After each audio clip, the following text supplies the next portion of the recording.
I don't so. I'm not getting into the-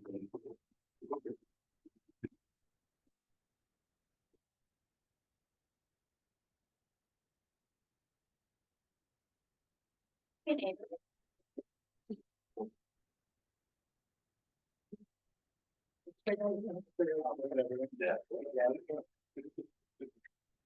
The trail.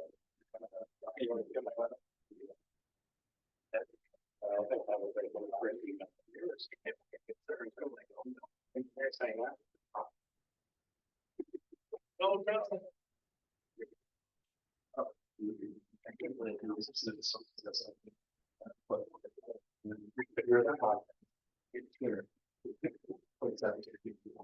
Yeah, that's what.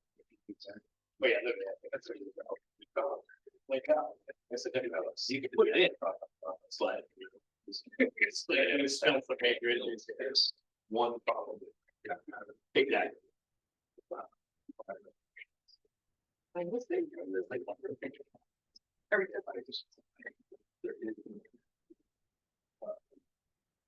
Which is now the crash off where it's just.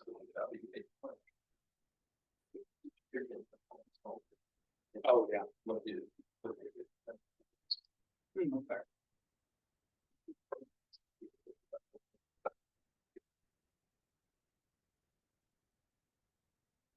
Real.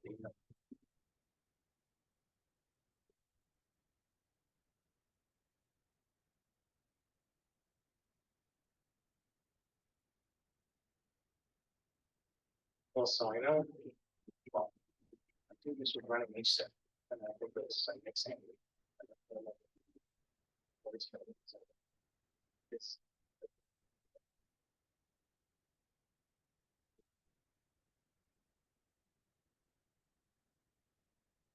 Oh.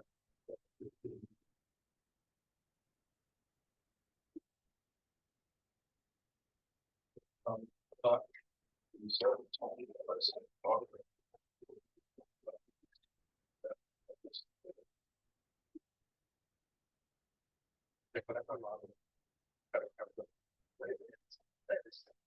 Take that.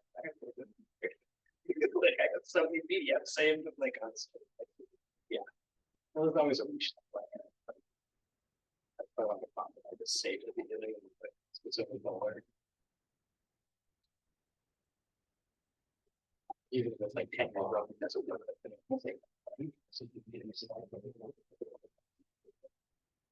Yeah. Yeah. Yeah, not some random like group. Or it's like some state DOT saved it and like, I think. I'll call the meeting to order. 13. Shows that now, so Margarita will sit in. So you sat in the last time, right? Margarita will sit in tonight.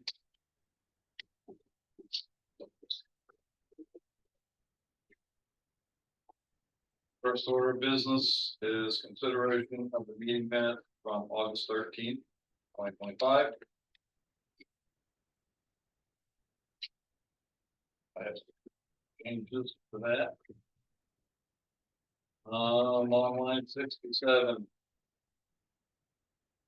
The comment was attributed to an individual. An individual was Karina, was either not present at the meetings. Online. So Karina was not present. Right. Okay, so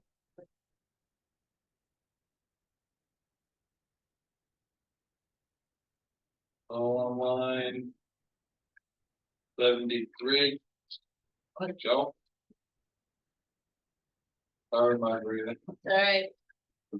30 seconds out of 10. Try to work. Online 73.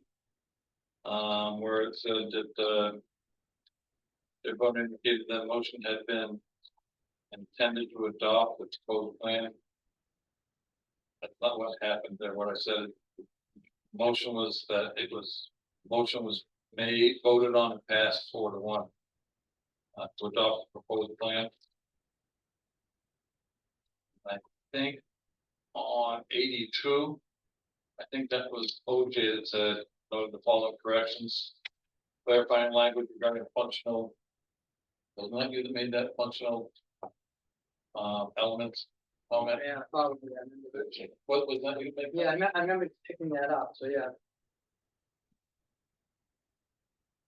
So, yeah, I think that was what that one, I think I did both of those, actually. yeah, I think you did both, Yeah, that's why I said, yeah. both of those were mine. Go back to the other one, what are we changing on this roll call vote? Roll call vote, okay, so on line 73, Mhm. where it said that a motion had been intended to adopt. We didn't just intend to adopt, we did adopt it, we made a motion and Wait, she said that a roll call vote was recorded without a corresponding motion.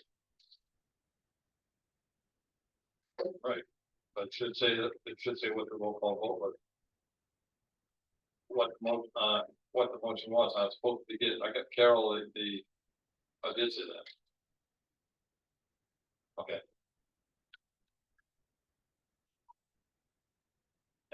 Yeah, I just wasn't about the intended to adopt, we did adopt, we voted on. Okay, so what, But the roll motion- call vote adopted the proposed plan? Yeah. Just, Wait, the motion intended to adopt the plan. The roll call vote is what adopted that motion. It seems like to me that this is written correctly as it is. The motion didn't adopt the plan. The motion was to adopt the plan, and the roll call vote was what adopted the plan.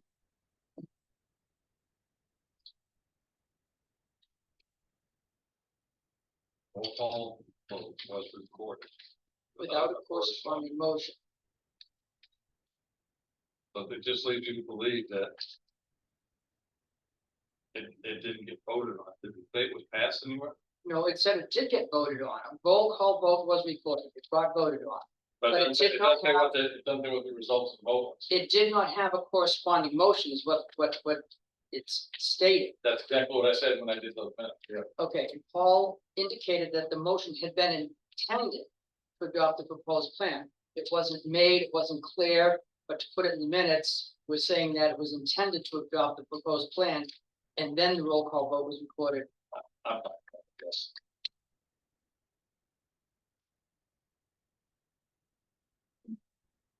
Then on, line 151. It refers to the team. Who's the team? The second place in here, which says the team. I don't understand who the team was. Team proposed submitting a detailed table to line 28, tell who's the team? Well, I think we're talking about all the people who show up as a group at South Peak. So the South Peak team, Yeah, as opposed to the planning correct. department team. Okay. Can we just add that? Yep, that's fine. South Peak team? Just as long as we know who it is.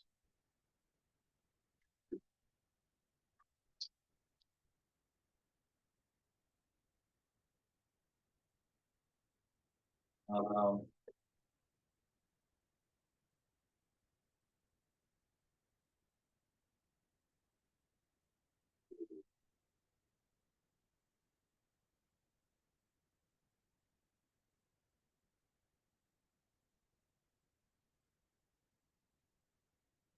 Anyone else? I think the audit actually was well, and Steve knows where the down here, the elevator fire safety 190. It was Steve asked about this elevator, making sure that it was big enough for a litter, is what he called it. Again, could have been still used. Yeah. Which it said Steve wanted to know whether it was big enough for a litter, or what do you call it, that it ain't gonna choose, turning. They call it. On 192 again, it says the team, so if we're using, if that was a South Mount, then we should use South Mount being that, South Peak. South Peak.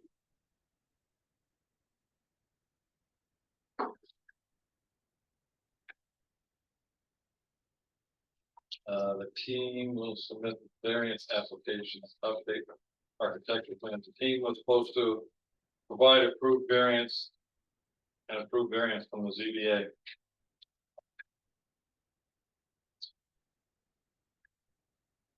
Where, you know, what lines? Still on 192 where it says the team will submit the variance application. It was Okay, supposed to be they were gonna submit, they were gonna provide the, Well, we just did today. but they have to, what this is saying is that they have to provide the actual variance. You're saying, what they do today, Submitted you it apply- for the ZBA. they came in and made an appointment. They came in and submitted their application so that I can set up a hearing with the ZBA. But when we were talking about next steps, we were saying that they would have to provide that prior to move forward.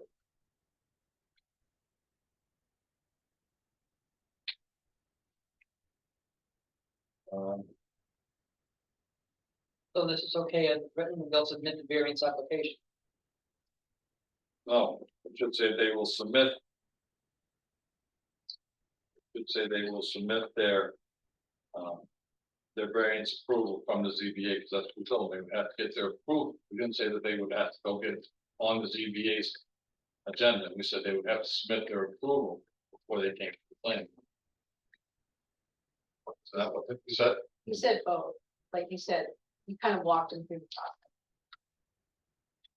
But we told them that they would have to provide the variance before they could come back to this planning.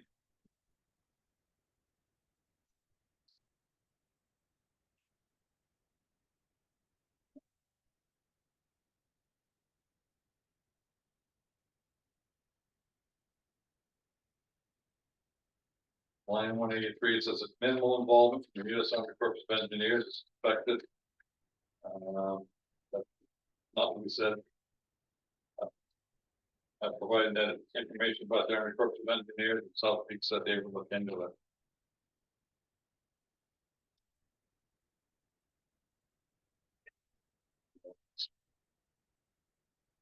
So you just want me to have the Senate, South Peak will look into it? Yes. The South Peak team will look into it?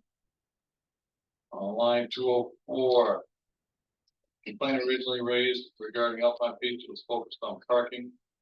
The original complaint was not about parking, it was about change of use.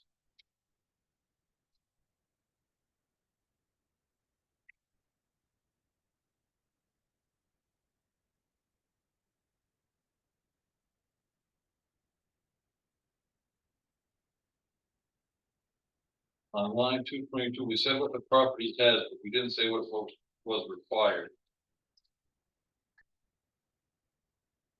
We should put in there what was required, so we have that as a comparison. On line 229, an agreement may be established between a town and property owner. We said that they said they would provide, so an agreement will be established. Where are you? On line 229.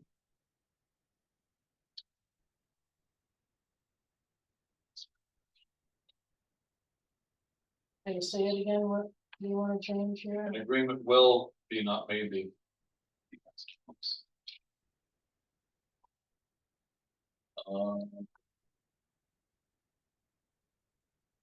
Is this restrictions on downsizing that would reduce parking availability?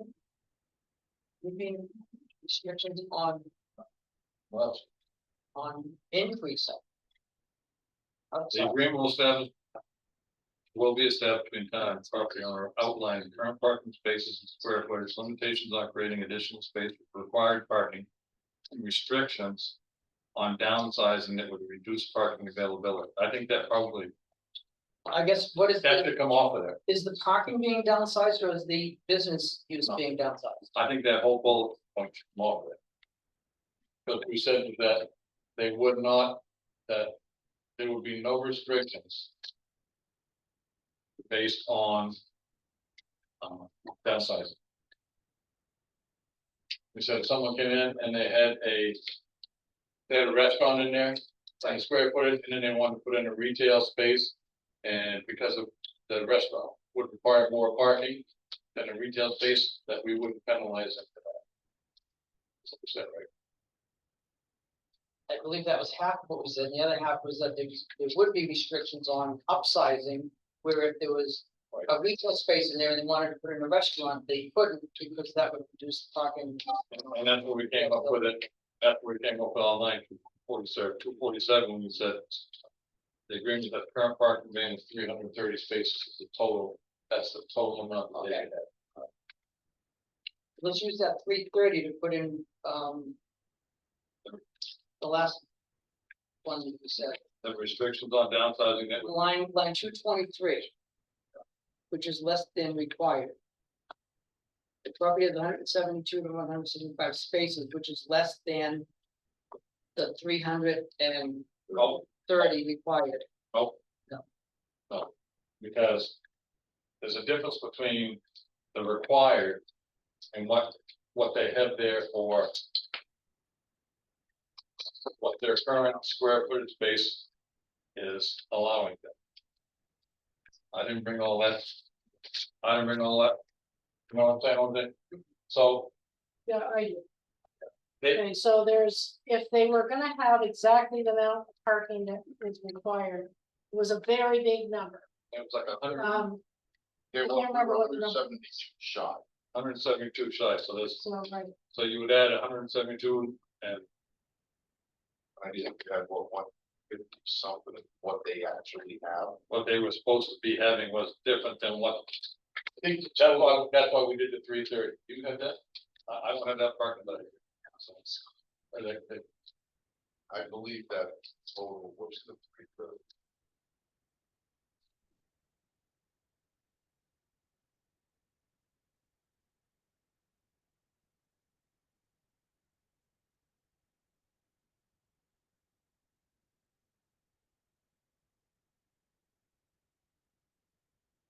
They were 172 short, it would be 344. Because they have 172. And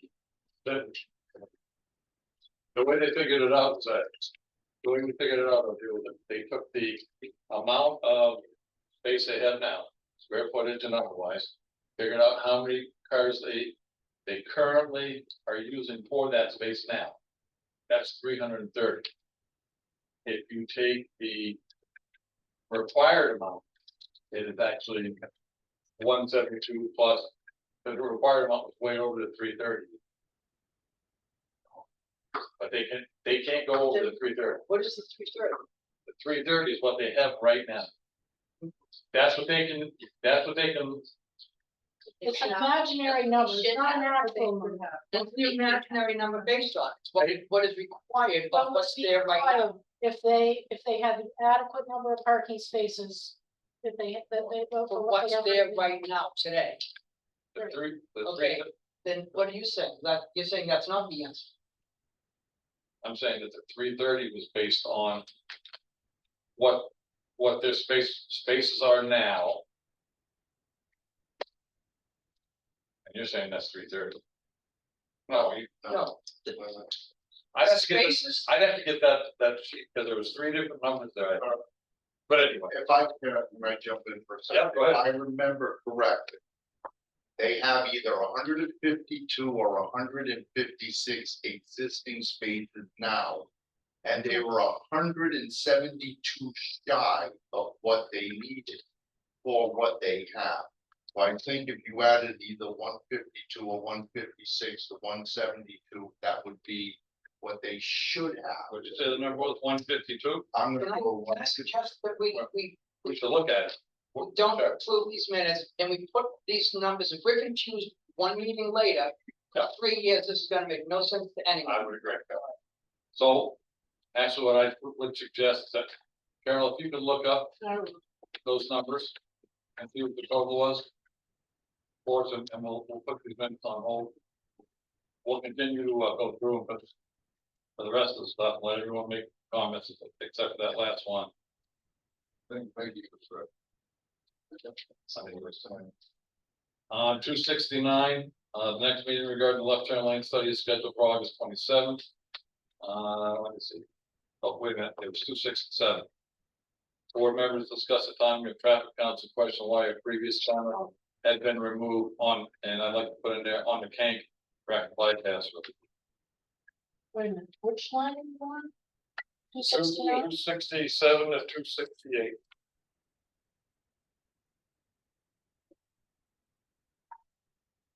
On line 316. To say Mike Iarocci, all those, motion to grant a 30-day extension. Oh. Yes. You know, we've done a day and a half later. But yeah, I know. I'm just going through the minutes. Okay, Mike. On line 397. I think we talked about 396 to 397. We talked about installing 10-foot stone buffer along the property line to slow runoff. I think the phrase to prevent erosion. I think we said that stone buffer was going to be 3-inch minus. So you could add the words 3-inch minus in there, so it's Wait, where are you? line 396 and Okay, 397. Put the words installing a 10-foot stone buffer of 3-inch minus stone along the property line. That's actually detailed on line 410 when we give the official conditions. Right. If that's okay. That, well, I guess that is fine.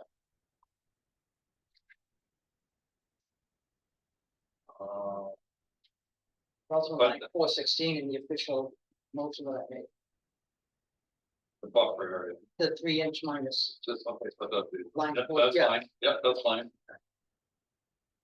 I think we talked about an asbestos remediation.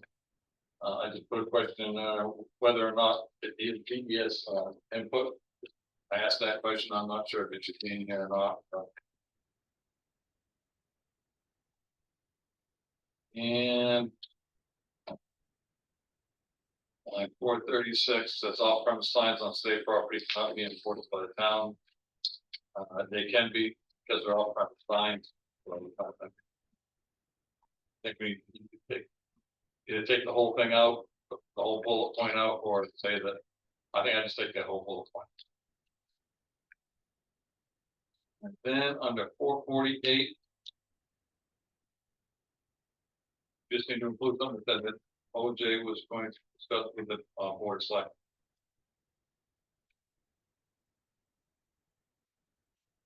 That's just when we're talking about signs on points. We're going to talk to Dave Black. That's all I have. Does anyone else have any others? One minor one. And Did you get that last one, Carol? About bringing- OJ to discuss with the board of selectmen. Yeah. On line 4, I'm sorry, 239, Yeah. Okay, I think we change the word worsen to increase. Just so they know what they're thinking would make it worse. okay, It's the only thing I have. anyone else have any? I'll make a motion that we postpone official adoption of these until we get clarity on that, the parking No. numbers at the mill pond. Yep. And, do this at the next meeting. I'll second that motion. All those in favor? Aye. You opposed? Okay. Thank you. Your abstention. Yep. Okay. Those abstaining. Coming to it. Next is update on the turning lane study. The traffic counts. Ed. You here?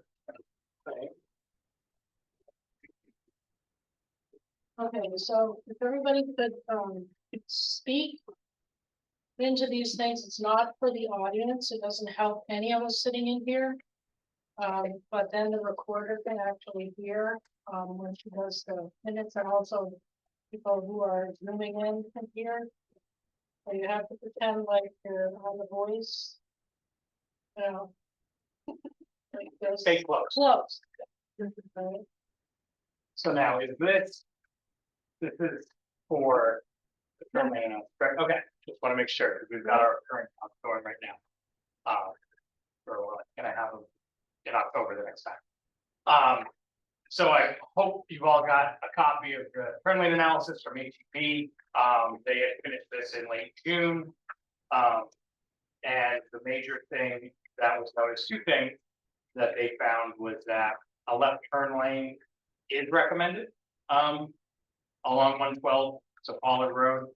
But as is noted in Jordan from HEB, who's currently here, that there's some additional safety concerns, and operational concerns because of just anticipated development.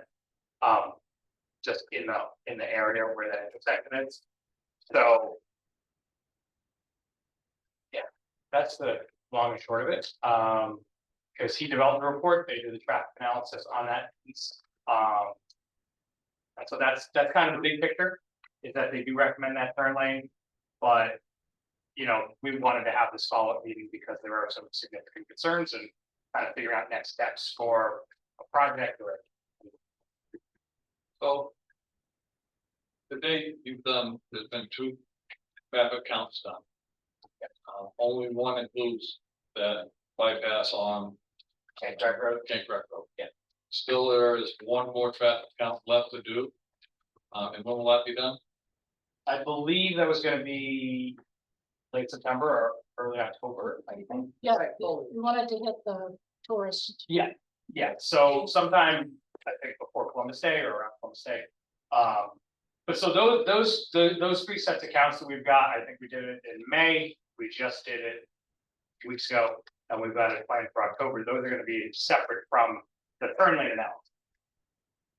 So that's gonna be a different set of data just for your reference of kind of seasonal variations, so you can kind of plan extra efforts around there. I think it's kind of in conjunction with this, it's something you can consider of how the seasonal variation works.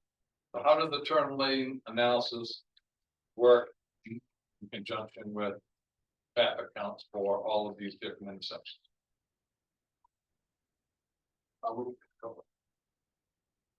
Which intersections did you guys get? So we did 5 counts. We did basically every different piece of the Pollard and Forest Ridge. So we did directional counts. Kind of west of the Common Man, and then 2 along 112, and then 1 along 4. So 4, and then we did an extra one on Cank Rec Road, because that's kind of a bypass into the subdivision. Yeah, so the counts, I'm Jordan Pike from HEB Engineers, North Conway. The counts that were collected for the left turn lane analysis were done around the time of the study, so in mid-June, I want to say. So there was June more, 19th. so there was more counts done than just the 2 there. Solely focused for this analysis. So your counts, 2 counts were done for at the request of the plan. Yeah. Your counts were done at the request of I forget. The region, Yeah, so we went forward and scoped out this because we wanted, because I know there was discussions over the past year about like left turn lane analysis and right turn lane analysis as part of those projects that were going on.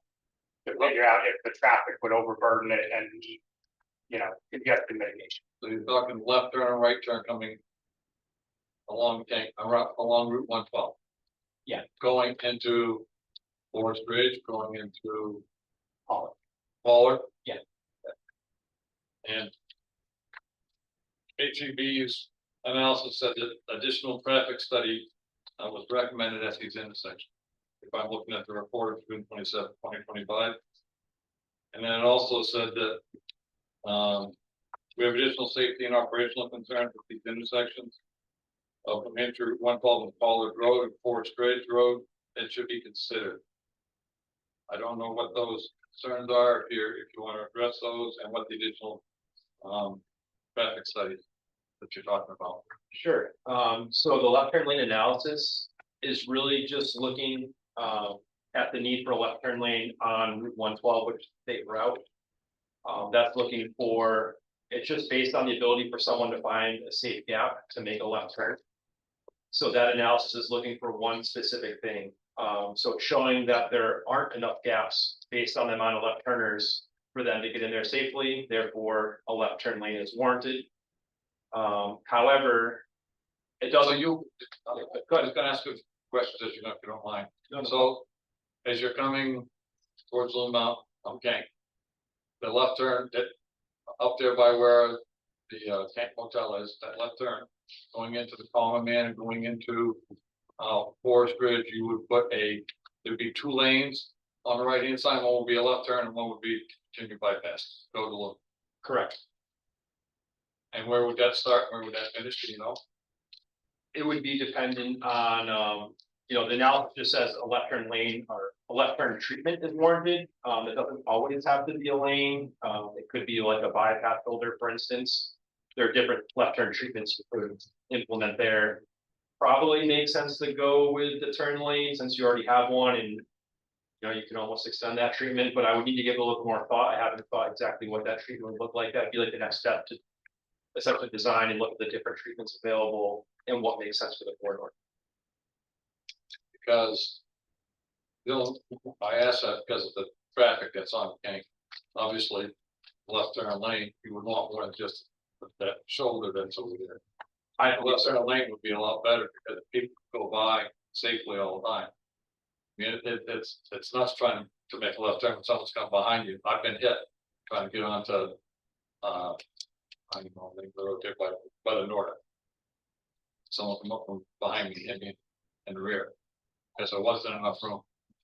Yeah, but that's part of the analysis, you'll tend to get rear end crashes when you can't make that left, so it's looking for that break point of like, hey, there's enough congestion here, so you should do something. And that's what the numbers are saying. That's what the numbers are saying now, or that's because it says an additional traffic study at these intersections. So does that mean you're still gonna do some more before you make a decision? That's up to the town. So the left turn lane analysis is really looking for the betterment of Route 112. However, you have a lot of increased traffic now coming in and out of both Pollard Road and Forest Ridge Road. And the left turn lane analysis doesn't consider people exiting those roads. And something to keep in mind here is we have high speeds. We looked at speed data as part of this analysis and sight lines. The sight lines look good, but traffic is coming in very fast still from the tank. The speed limit changes to 30 there, but the 85th percentile speed It doesn't seem 30. It's 40, I'm sorry. I know it's noted wrong in the report, but I was up there, I have a picture of the sign, I'm pretty sure. I do too. How do you do? It's 50, just as you get past heading towards the mountain. Right. It turns to 50, but as you're right in front of the Nordic Inn, it turns to 40, and that was increased not that long ago. It was, yeah. It It wasn't, used to do be you know when it was increased by that? It wasn't that long ago. Yeah, because the cops would. We were thinking that it should go the other way. Was the select? No, we were against her.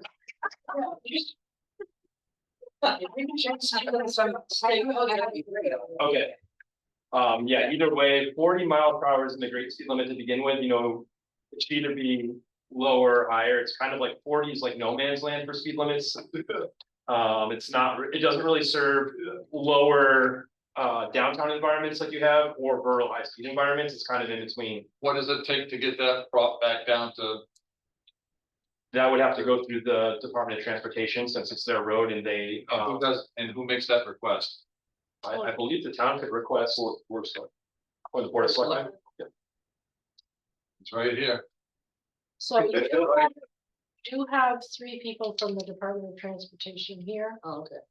We have Alan Hanscom, and you have Harrison Bates, and you have Matthew Cahill. Harrison's on that end, Alan's on this end. None of us who do speed limit, but I used to, so I can take it. So we have our selected representative here and he will be right, so I'm assuming that he's gonna talk to the other board members and discuss this. What would that help with in your opinion, it would help with having that left turn lane? It just depends. So because the operating speeds around 45 miles per hour, and there's enough traffic where it's hard to find a gap. I think as you have a lot of traffic coming out, they now have to cross an extra lane because you've widened it, which means now they need a bigger gap in traffic to exit either of those roads than they do today. You know, if I'm gonna choose a gap, if I only have to cross one lane, then I need it to be so big. If I have to cross 2, 3, 4, 5 lanes, then you need a much bigger gap in So you're traffic. saying that across 2 lanes coming up and headed up to Little Mountain, not coming out at down, obviously it's only one lane. there. Yeah, if you're going out over the tank, you would have to Going cross out 2 over lanes. Not over 2 lanes, just like you would in any of these turn lanes that are down here on Main Street, which are tough. Speeds are lower on Main Street. 30. 30. Yeah, whereas they're 45 up there, so you're gonna have higher speed and there's just. I'm just concerned with the addition of traffic. I don't know if you wanna consider predictive modeling for safety, as in. Is the left turn lane what you want? I mean, the analysis says it's warranted, so you can do it and then see what happens, but. My concern is that there will be more crashes exiting. You know, essentially you'll solve one problem, but you might be creating another one is my concern. That was my concern all along, was when we put the common man in, people going into the common man during the winter, the line, there's no queuing there. I mean, it's literally from the common man out to where Route 112 is. Then we added the diner. So now you have people coming in and out. And there's no queuing left there. I mean, it's, but anyway. The concept there is to try and get an idea of what might fix it. And I guess it's between North Country Council and their parking counts and the DOT. Come up with is that what I'm understanding, that the two of you guys get together and come up with a remedial idea, you know, like lowering the traffic speed to 30 miles an hour from above Forest Ridge into the town, and just leave it 30 from there all the way down? At what point would you change it to 30 so that it would slow the traffic down enough to be able to do that? Yeah, so it's changing the speed limit is one thing, but you might want to consider additional changes to the roadside and road, because sometimes speed limits aren't enough to change driver behavior. You know, if it looks like an expressway, you're gonna drive it like an expressway. Well, and noted in your report is that goes from a rural highway into a downtown area, so it's the transition zone. So it might warrant some additional changes. Different roadway markings, different, you know, because it's really tough, because people zoom in. And then it's all of a sudden you're built up, Oh, yeah. I mean, and so, yeah, I mean, like Main Street Lincoln. It's like Main Street Lincoln. just like. Only it's 30 miles an hour, but even 30, it's difficult, so. Yeah. But So I think next steps is that, you know, Jordan had noted additional traffic study, so what that looks like, I don't know what that might look like, but. You know. We can always work with the town NCC to talk, you know, additional on-call engineering or working with DOT to come up with some ideas. And then it could go, you know, either apply for a 10-year plan project or seek funding on your own to fix it, you know, work with DOT throughout that process, but. well, I think the other concern is, the other question I would have or comment is that, so we're looking at it in today's numbers, today's cars, today's count. But in reality, we now have the whole hotel going in up there. And there are how many more units over in Forest Ridge? And there's another development, a small building from Copley, almost where the mothership used to be, and that could be another one of these. So it could end up with a lot more. So how does that factor into your calculations and your decision? Yeah, we would certainly, I mean, it's factored into the analysis. We did add some projections in there for the diner. So those numbers are reflected in the analysis. But yeah, we could add any other numbers for the hotel and the future development onto Forest Ridge and see what that looks like too with other treatments. You know, these are my concerns as a professional. It's, you know, it's hard to say what's going to happen in the future, but the ingredients are there. I think that you might have some trouble here. So I felt like it was my responsibility to point that out, because it was asked to see, well, is there left turn treatment? I'm like, yeah, it needs a left turn lane, but is that what you really want? You know, with everything else going on there, is that going to solve the problem, or is that going to solve one problem and create another one? I guess. Margarita, go ahead. I wonder too, like, this is a really, you know, this is 2 streets over there, but the town is entirely grown. Like, if Bloom puts a lodge in over there, this South Peak Road is going to be, you know, really well trafficked, and there's gonna be a lot more traffic. So is there a way to pan out to see better logistics for how this traffic's gonna move as a whole. Because within the next 10 years, we're gonna have a lot of traffic moving very quickly off the Kank, going to Recreate, and then what's else, you have another 1,000 units they're gonna put up there. So like, this is a bigger than just these two roads. Yeah, you're exactly right, and that's exactly what I did, that's exactly why I wrote it this way, you know, I was asked to look at one thing, it's very zoomed in. Right. But then as I started to zoom out, because I'm familiar with the area, I'm like, I think there's more here, and I don't want to say, yeah, this was the answer you asked for. When I think there's maybe potentially more going on. Right.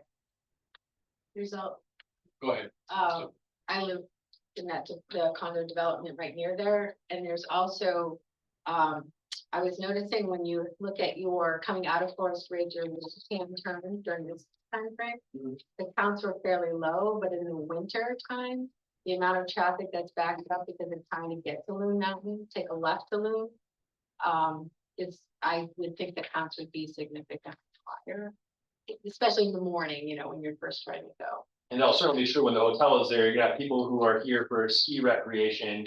And now they're saying at the hotel, they want to take a left to go out for Loon. I don't know what the volumes are coming back into town at that time of year, they're probably comparable.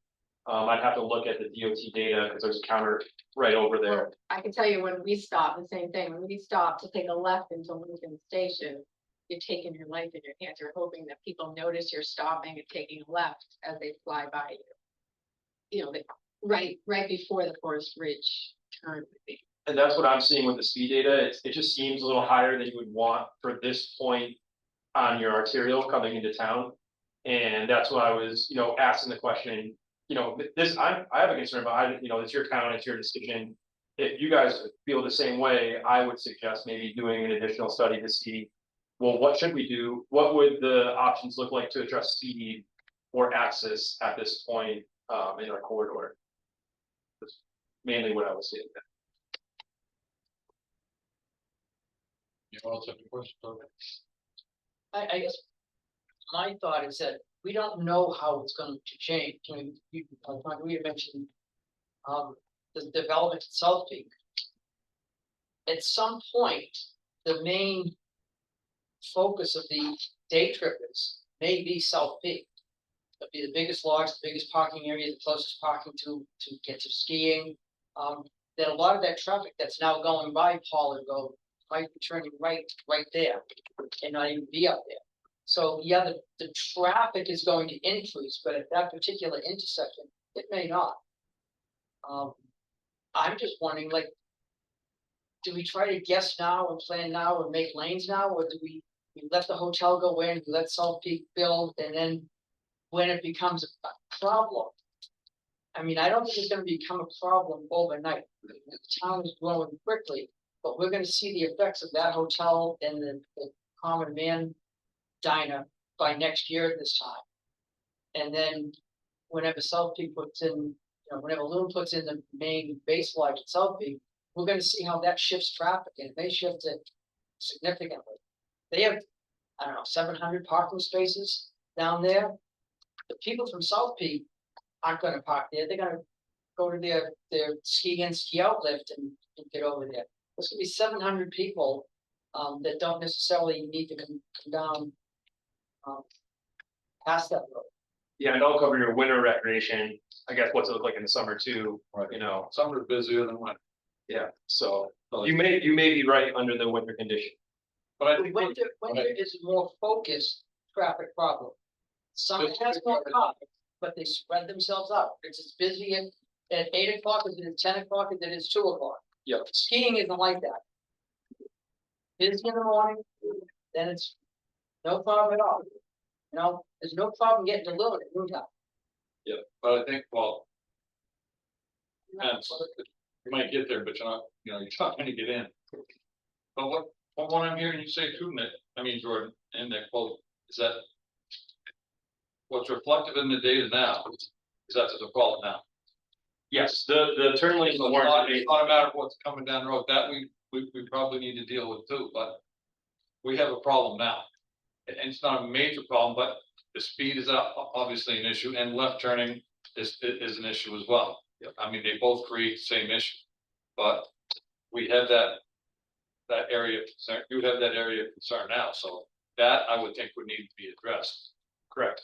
Yeah, and I think through the NHDOT permit application process, we're doing another one in Conway where, development's going in. You go through that process. Part of that is looking at access from the state road. We looked at it, it's saying it's warranted, so I think at that point, you could go through that DOT permit process and have the developer add the left lane as part of their development requirements. So one of the things that we talked about when we were talking about this common man diner that came in, was whether or not that was a good place to be entering that diner. And what the town attorney said was, if we found out that if we could prove that it was causing traffic issues, I'll say, that we go back and say, look, we need to do something different about this, because entering and exiting that is not the right thing, or, we need to find a different way to handle it. So things like that would happen. Or, for example, when the new hotel comes in, it finally gets built, and they're trying to come out of there, out onto Forest Ridge Drive, and they stop all the cars so nobody can get in, because they're trying to queue up to get out, and they can't get out because they can't go across the two lanes. So then that's gonna make a big problem right there. So I mean, how does all that resolve? I thought with being the DOT, the DOT has jurisdiction over those changes and how those come about and when those are done. DOT, they're here, but they're through their permit process, they're gonna look at their road. So the permit process and the left turn lane analysis is looking for through capacity on Route 112. So when the numbers get to a certain point based on speeds and turning movements, then it says, yeah, we should widen that road to put a lane in to keep your through capacity, because it's about keeping people going. They don't want people getting rear-ended or stopping unnecessarily. But that analysis doesn't consider the town local road or the driveway, I guess is what I'm saying. So just because we're increasing throughput capacity or maintaining it on Route 112, there's no consideration for what queuing or what delay looks like on your side road because you can't find a gap. So how does that get taken into consideration through the town, through North Country Council? Working with the town saying, hey, look, we need better queuing, what do we need? Yeah, that would be on the town to decide, yeah, we are concerned about this road, because we have enough development or things going on that we should pursue. We're interested in hearing what other solutions may look like here and what that might cost. We could, usually when I study like an intersection, let's say, we could look at like some low cost solutions all the way up to, something more expensive.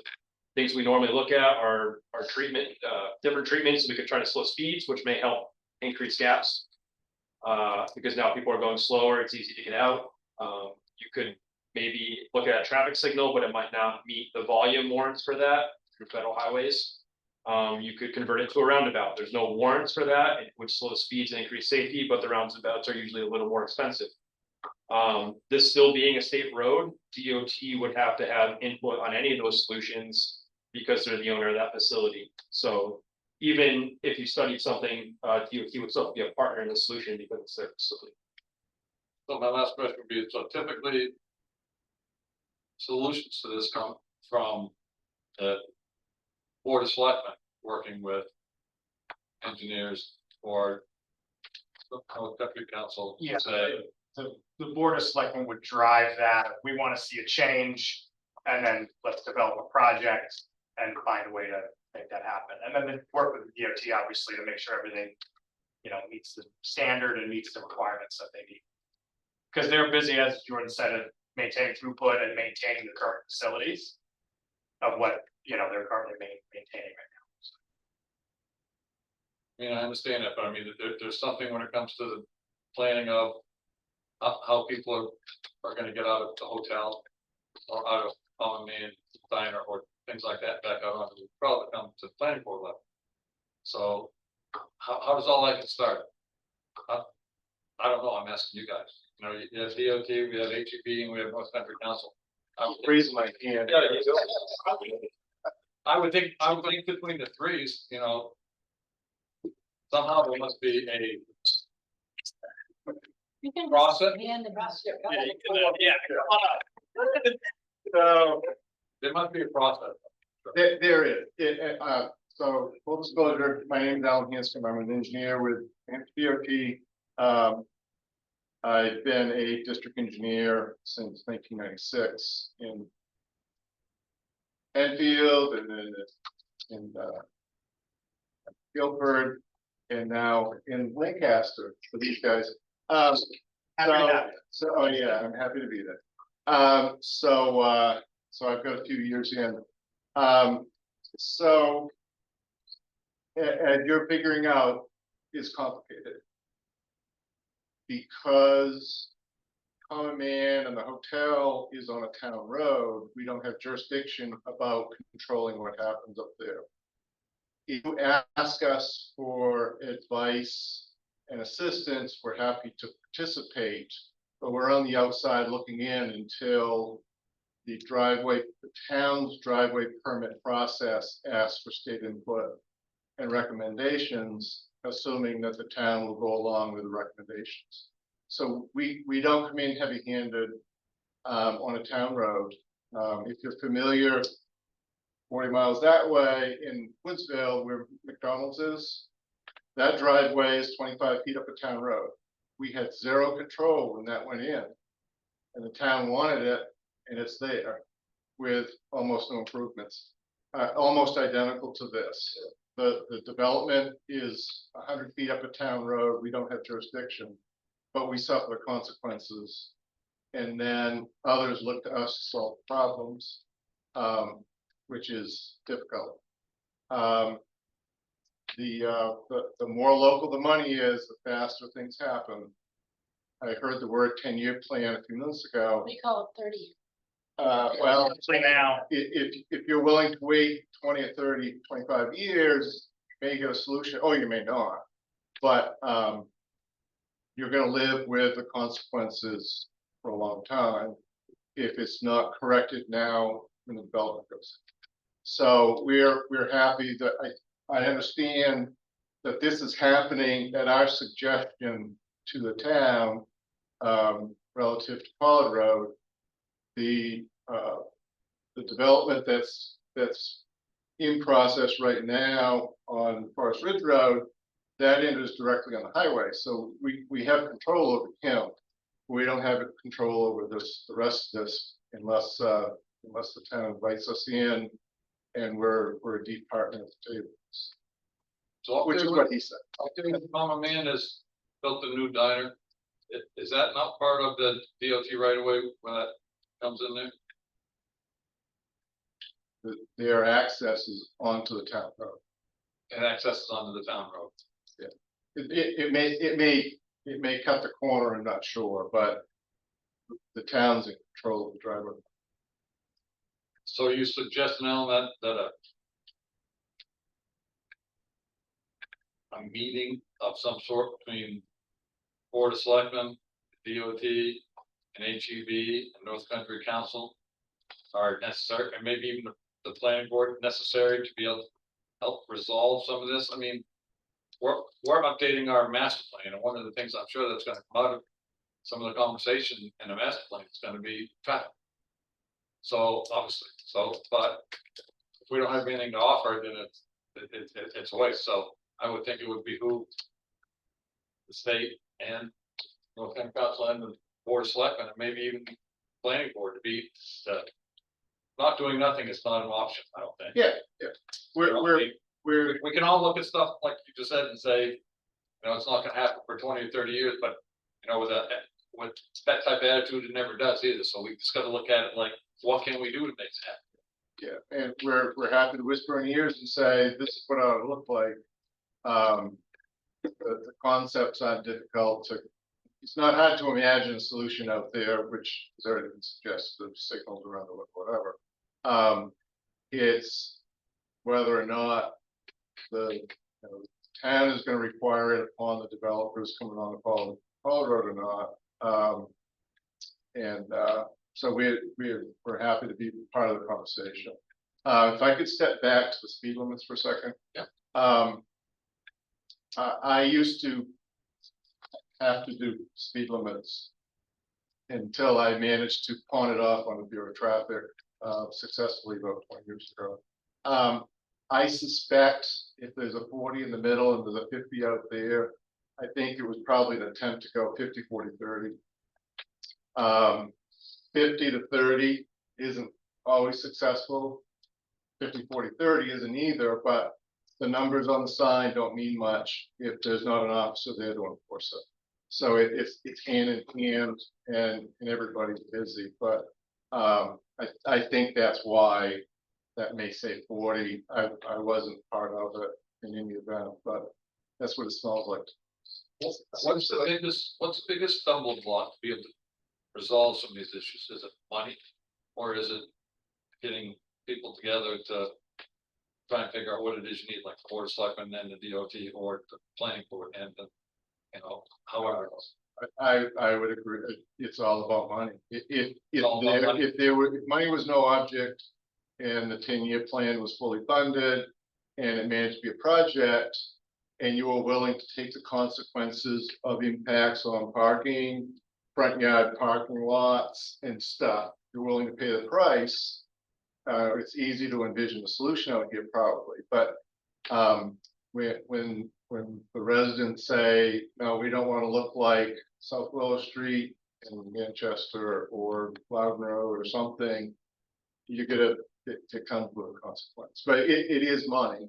So is that something that the town could fund, work with the DOT, maybe the DOT, because if the state had some money and the town had some money, is there any cooperation like that in projects to be able to resolve something like that? Because towns have CIP, There lands and stuff, and there used to be, there was a state aid highway construction plan, whereas 2/3 state, 1/3 town. That went away probably 10 years ago with funding and gas tax and other issues.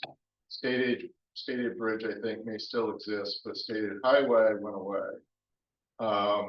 So we lost that ability to cost share. can towns fund them themselves and work with the DOT? Yeah, we're happy to have you. So you could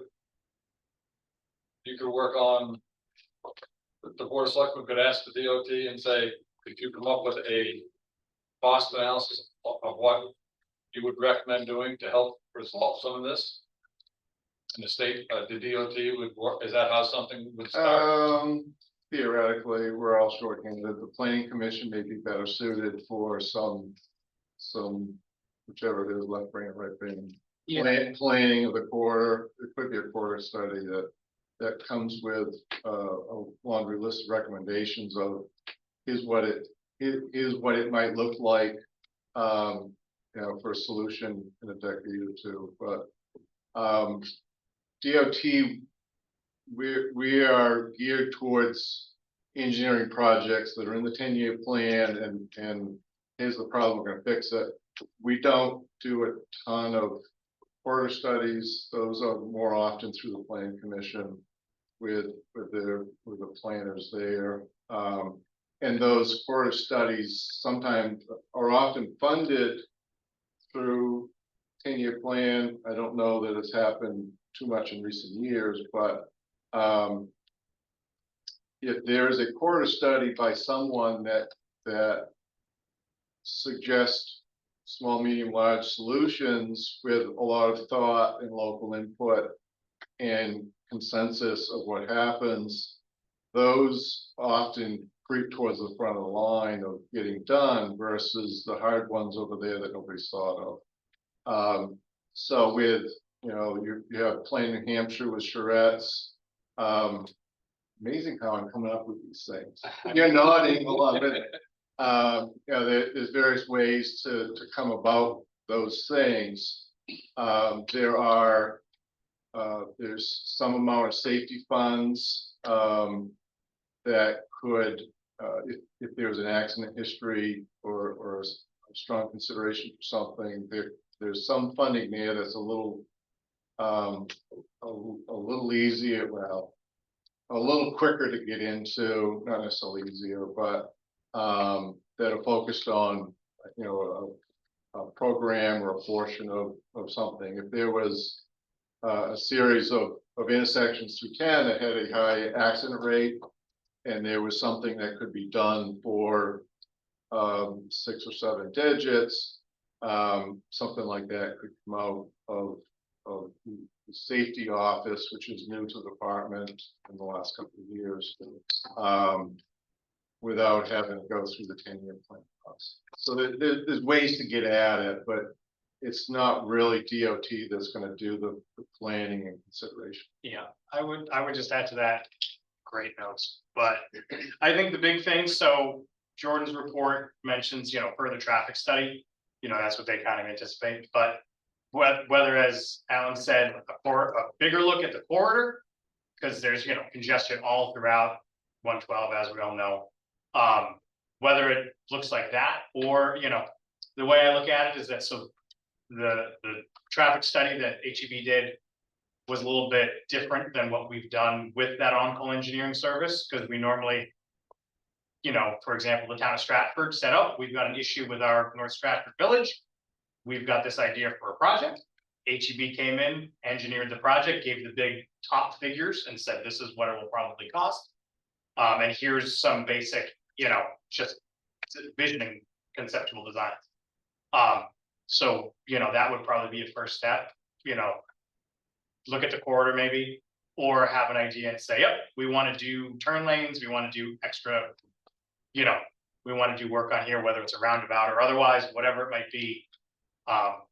Like that's kind of where we step in, and then whether or not, I think the funding piece is big, because if the town has the money, or you do a, you know, you put a warrant out for that, that's a real easy way to do it, because then it's just CCing Alan on everything and making sure they review it, meets the requirements, meets the stuff, and then it has a much quicker timeline for construction than the 40-year plan. So what type of funding are you talking about? How much is gonna, would it cost the town to do the corridor study and to be able to get this, to get it moved? So I think it depends, because the past few years we've used HEB. We have to, sorry, you know, we might not choose you in a couple weeks, but so we're doing another solicitation for on-call engineers. But through HEB, we've been able to do a lot of these, you know, the kind of conceptual engineering. I think it was like, and we covered it. We've covered all the costs. So this was all, this study was out of the pot of money that we had. The other studies were as well. So those, you know, if you did it yourself and had someone else do it, it would be 15 to 20,000 to do a look at engineering, or doing a kind of look along the corridor. Is kind of where we've been at with that. But that's through North Country Council? We do have, I think, we've been using HEB. It might be someone else, but But you would yeah, choose, okay. you would choose that, not the town, correct? Yeah, so we have through our UPWP, which is our transportation contract, we have about 47,000 every year available to spend on conceptual engineering, visioning, those types of things. We normally keep aside half of that for 10-year plan projects, but funding for that is up in the air, and you know, who knows, but so we have about 47,000 available, and so asking us to do a project is about first come, first serve. If you say, oh, we want to study that more in depth or do a bigger picture look, then we can, you know, work with you on it. Okay, That's something that will come to the board of selectmen. yeah. Yeah. Right, that's who you want to deal with. Yeah, basically, yeah, the board of selectmen wants to do it, you can have, you know, either the select board can fill out the application, or you write a letter, and we can work on that together to come up with the scope of it and everything, and then we forward it to our engineer to then do it. Would you be willing to talk to the board about this, see? Can I ask a question? Go ahead. Is this possibly something that if the town could decide they wanted to impact these on new construction and things that are making the growth the issue, like we're talking about this intersection, but I would think the intersection that for the entrance to South Peak is gonna get worse and worse. Like they have the cop at the end of the Moon Mountain now. You know, at the end of the day, so you can get out. South Peak, like OJ mentioned, is probably gonna get busier and busier. As more people are heading in that direction. Some towns have impact fees for, you know, if you build a new house on their vacant lot, you're gonna be impacting their schools, ambulances and fire. So I don't know if this is capital improvement or if it could be an impact. I had a discussion with Karina on impact fees, and she said they're usually run through there's a company that works with towns to look into that. Town Lincoln has the ability to do impact fees now. But you have to have a process by which you establish how much it's gonna be, make sure that everything's fair, because it's gotta be a relative proportion of what your effective overall impact is on that. If you're a small hotel versus a big South Peak, you may, you know, your cost share is different that way. But she was gonna get the information of who that company was and get it to the plan boards. I built 2 CIP meetings, because I asked her to do that, she said she would get it to us. I haven't got it yet, but I'm sure it will come forward. But yeah, the impact fees is one way, but just, I mean, regular taxation, pay for it too. I mean, it's the impact of all of the people coming in to town, whether you're going to a hotel or a ski area or going to their house. So, I mean, it's $15,000 to $20,000, but not a lot compared to some of the other expenses we have. I was thinking the whole project. Oh, the whole project. Okay. Well, you have to identify what that whole project is, I Yeah. think. I- Taxpayers to go along with it, With that, the taxpayers will go along with the extra expenditure. oh, that's why I think, yeah, when you're looking at expansion within your town. Having the people that are expanding it help pay for that payment that we're all doing. But when you have the town funding it, town funds it, it's gonna come out of taxpayers' pocket. Who's impact? Yeah, that's what I'm trying, Impact. I'm trying to say, that we could assist so that the taxpayers isn't being impacted as. And I know it's a group effort, I understand that. But Yeah. Yeah. We are gonna look at that. John, you have something you want to say? Yeah, I got a question, talking for the DOT and everybody else, we're looking at throughput for the most part. Is there a certain formula that you look at, say, in that throughput, X amount has to bail out somewhere to park? Because, you know, there's a lot of people, you can still get the throughput, but they're gonna be trying to park, and if you got no place to park, does that affect your throughput? And is there a formula that says, okay, based on the town that you have, these businesses, X, Y, Z ski areas, you should be looking at certain sections along the way for parking of these specific numbers to help alleviate congestion and provide better throughput? Parking is usually a result of development. You know, if I have a house in the middle of the woods, well, the parking. Right. If it's a ski resort, you know, they're generating the parking for their facility. So there are models in software that we use to look at different land use types and the size and scale of that land use to determine how much parking is available based on studies done across that similar type of land use in other spots in the country. You know, they'll study a whole bunch of spots and you get like a little scatter plot and I pump in the numbers and it tells me about what you should expect for parking. It might say like, hey, you need a spot here, hey, you need a spot over here. They'll tell you how much number of spaces, but it won't tell you where to put it. That's gonna be more of like a planning level decision, you know, how you develop different zones in your town, you know, is the parking behind or is it at the street level? You know, that's a planning board decision. It varies town to town and you can just see that driving around. You know, in the 80s, we loved to build the big parking lots with the plaza way in the back. Some towns don't like that, so they have zoning that discourages that type of development. So where the parking actually goes is a town decision. And if the town doesn't make a decision, well, then the developer decides. Yeah, because it becomes more of like a zoning and land use decision, because. Yeah, like you said, siting is a big thing of just how you do buildings, how you kind of hideaway parking or have it up front or, you know, even just looking at what your land use coverage is, like how many spots do we have now? You know, how many are private, how many are public? Do we need more? Where can we identify more parking, things like that? It's more just the town level We of know that we need more. strategic thinking. Yeah. Right. So, I mean, I'm just thinking as you're getting off, before people you pull off of 112 here quicker, the better your flow is gonna go, and obviously you're gonna need to put them somewhere, yeah. You know, you gotta start somewhere, build something. Any other questions? When they put that suicide lane down through Main Street, I thought that was gonna be a demo derby, but it works really well. And, instead of a left turn lane, why don't just continue the suicide lane there, I just don't. I'm not sure there's a driveway on the other side of the road, so that you're talking about a two-way left turn lane. Usually you do that when you have driveways on both sides. Talk about center lane, yeah. Center turn lane. Yeah, is there driveways on the other side of the road? I don't know if there's any. Much right there.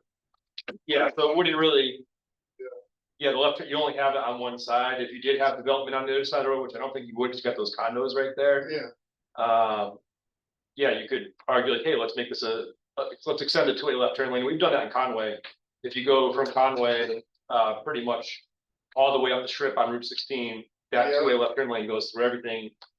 And the driveways aren't aligned, they're kind of a mess. Whenever someone comes in, I try to get them to realign the driveways, because that can help with access. But yeah, I'm saying left turn lane just because the development is just on one side of the road.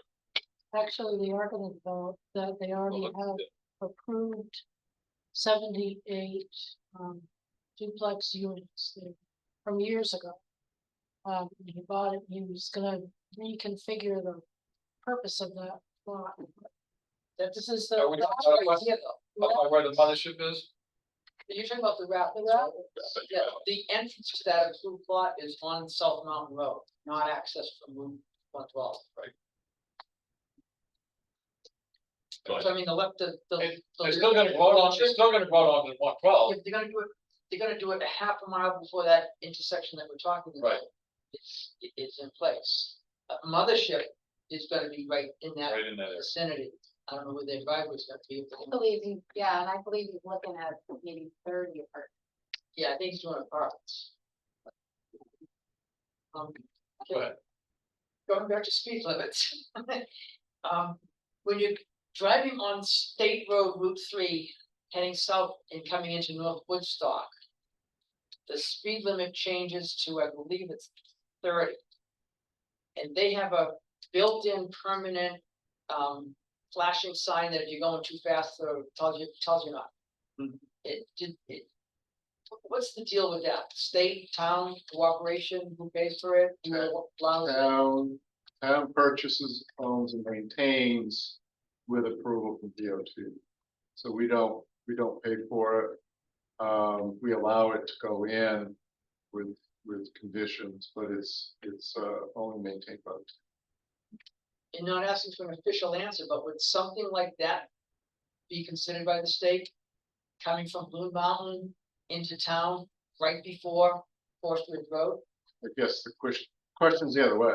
Would the selectmen consider it? We would allow it, but we're not gonna ask you to do it. If you're concerned about speeds and suggesting that sign, that you could put those signs all over the place. We're not saying you should and you don't have to. If the town would like to do it, they could make a request and it likely would be approved.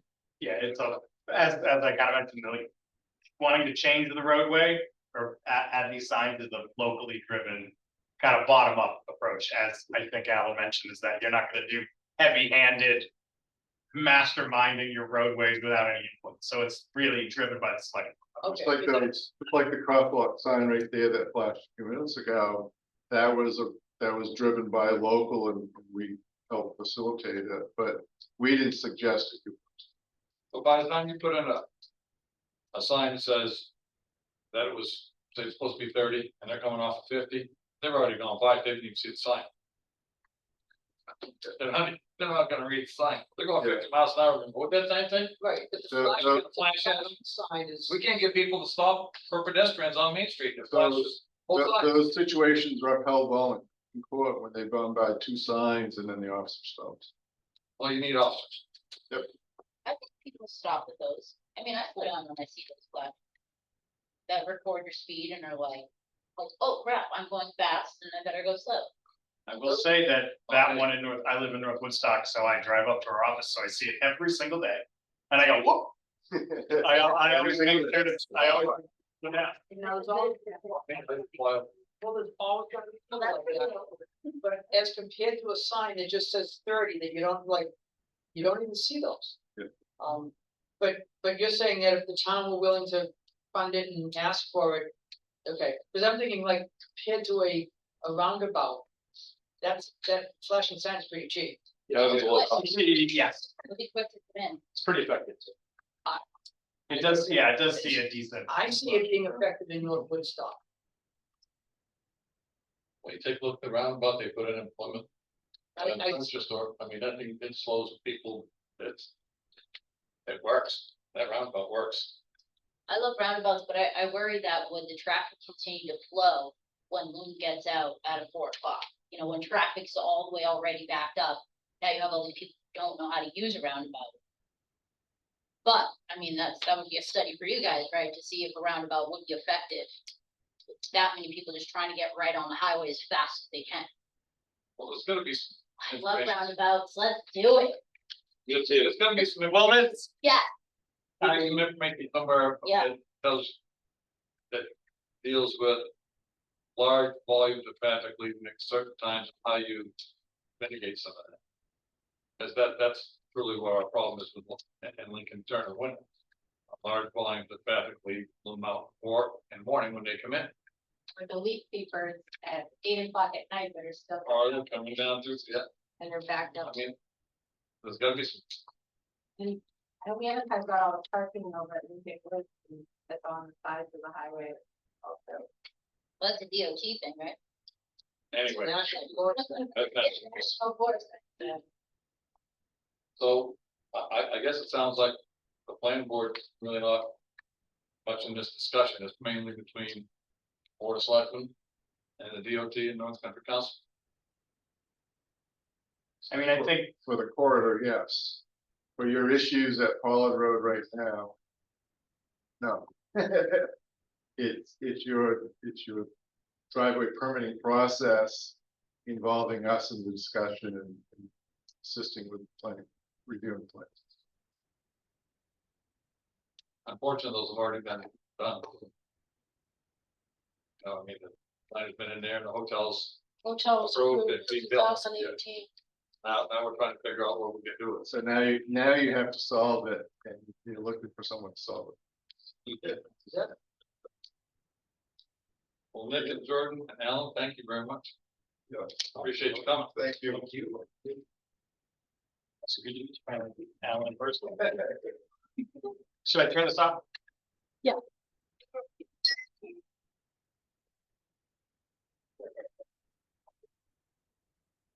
Thank you. Thank you. Okay. Next on the agenda is. Dr. Steve Griffin and the planning design contract. Sign for the master plan. No, that's just so you can have it, so you can look at it. It'll be a reference. Well, I had a question. I thought we were going to get the review it before it's signed. Maybe it's already been signed. I see.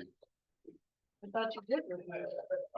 We didn't, they said, we asked them to send this contract. So the planning board to review it. Right, she had the attorney, I think, or the attorney look at it. I know, right, but I asked for the planning board to be able to have a chance to take a look at it. Because when I look at this, one of the things I want, that I would put in there would be that. I mean, we asked a bunch of questions, and one in particular was that. The planning board has the. Responsibility. To, and final say over what goes into the master. And I know it's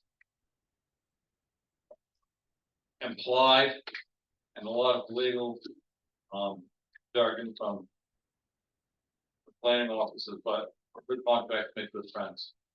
And I think that should be in there. I don't think he's gonna put a chapter in when you don't wanna put in. I say, it's our master. Well, look, what I'm saying is that. So because we have all this outreach. And all the different people who contribute to the outreach, whether it's town staff, whether it's, taxpayers, whether it's groups from businesses. If they want to get upset about what we want to put in there. And try and tell us what to put in there, it should be stated, so everyone knows that we are gonna take that input from them, but it is the planning board that has the final say. And that should be part of Resilience's proposal, so everyone knows. What if planning board doesn't have the funding? What if a collective town vote? They have funding? But what, What if like the collective wants something versus the planning board? that's my point, is that if, because we're doing a lot of outreach for this master plan. And I'm just using this for example, say, all the business people get together and say, we want this chapter to reflect this. And the planning board looks at it and says, you know what? We don't agree with that for whatever our reasons are. You need to have something in the agreement with Resilience that simply states, planning board has the final say. I mean, and that's the way it should be. Other than that, these other groups couldn't exactly do what you're saying. They could say, we want it. The businesses could say, we want it this way, and tough, you know, we're businesses, we pay taxes. You know, someone has to know who is the, other than that, how are you going to determine who has the final say? Who's, I mean, why even ask them? well, You know, like if you're just gonna override all these groups, like Whoa, why whoa, don't we say whoa. 40,000? agreed, I didn't say I was gonna override anything, we were gonna override in, but they need to know that it's the planning board that has the final say over that. I'm not saying that you're gonna override them all, I'm just saying they need to know that we all need to work together first of all, that it is the planning board that has that final determination. Just jump in just for a second, Carol, sorry. Well, I believe the planning board or the authority of the town looks for the town's best interests. Certain demographics look for their own interests. So us, or the planning board or whoever having the authority to say, we can work with you on this or not. We're looking at the town's overall health and wellness, where others aren't. So that's why I would back everybody with that. You just want this line stating that no matter what the outcome is, planning board has the final say in what goes into this. I don't know that I would say what final outcome is, I would say the wording I would use at the planning board as the final say as to how the master plan will be presented or written. Could it say something like the planning board is looking for input and guidance from the community? We are definitely gonna say it. That's gonna be, that's all part of the task and the phases, Yeah. that's all part of the outreach and everything, but at the final part of it, you just need to know. What the planning board, board of selectmen, the town office staff, the businesses in town, South Peak, whoever. I mean, you give everybody, that's what the outreach is for, the outreach is to collect all that information. And Yeah, then, that's why they voted for me. and then formulate a master plan based on what we currently have. And what we're proposing. But The planning board, this is a planning board document. Where the planning board is in charge of developing by state law, it's the planning board's master plan. If there's something in there we don't like, we don't adopt it. It doesn't mean being in the contract that says we have to adopt what they say. Right? They have to make the changes that we request and require. Now, we can't ask them to change data. If they come up with data that says, you know, the traffic count on Pollard Road is X, we can't say, no, that sounds too high. But if they say we have to, put a left turn change, whatever, you don't have to do anything like that. The data has to be accurate, but the rest of it is ours. And we don't need anything in the contract that says that they can't put stuff in there that we don't want, we just vote no. We vote, this is our document. When we talked to them, they agreed that that was a very important part to have him consider. Was What? that the resilience, when the resilience guy, What was a very important part?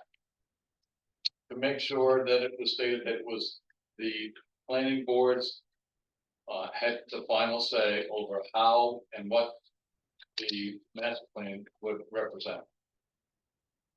When we were talking to Steve and the young lady that came with him, the other lady that came with him, they did say that. That should be the contract? Well, they said that, yes. Well, whether it should be in the contract, they said that, because I asked them, I said, look, who has the final say?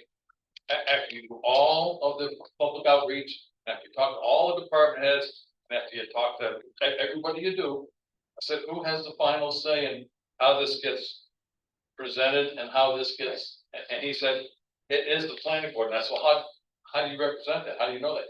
He said, we usually put it in the contract. So when I didn't see it in here, that's why I asked to have it put in there, because, you know, you don't assume anything these days, you write it so everybody knows, and then there's no question. Whether the state says it's supposed to be that way, whether it's Mike or Joe or Steve says, if you put it in the contract in the agreement, it's then that way. They have to know up front. They have to know up front that all this, how it works, because you don't want it coming in afterwards, say, oh yeah, we're taking over. Well, and that's where Marguerite said. So people come to all these outreach programs and they think, we told you all this stuff and you didn't do anything with it. How come?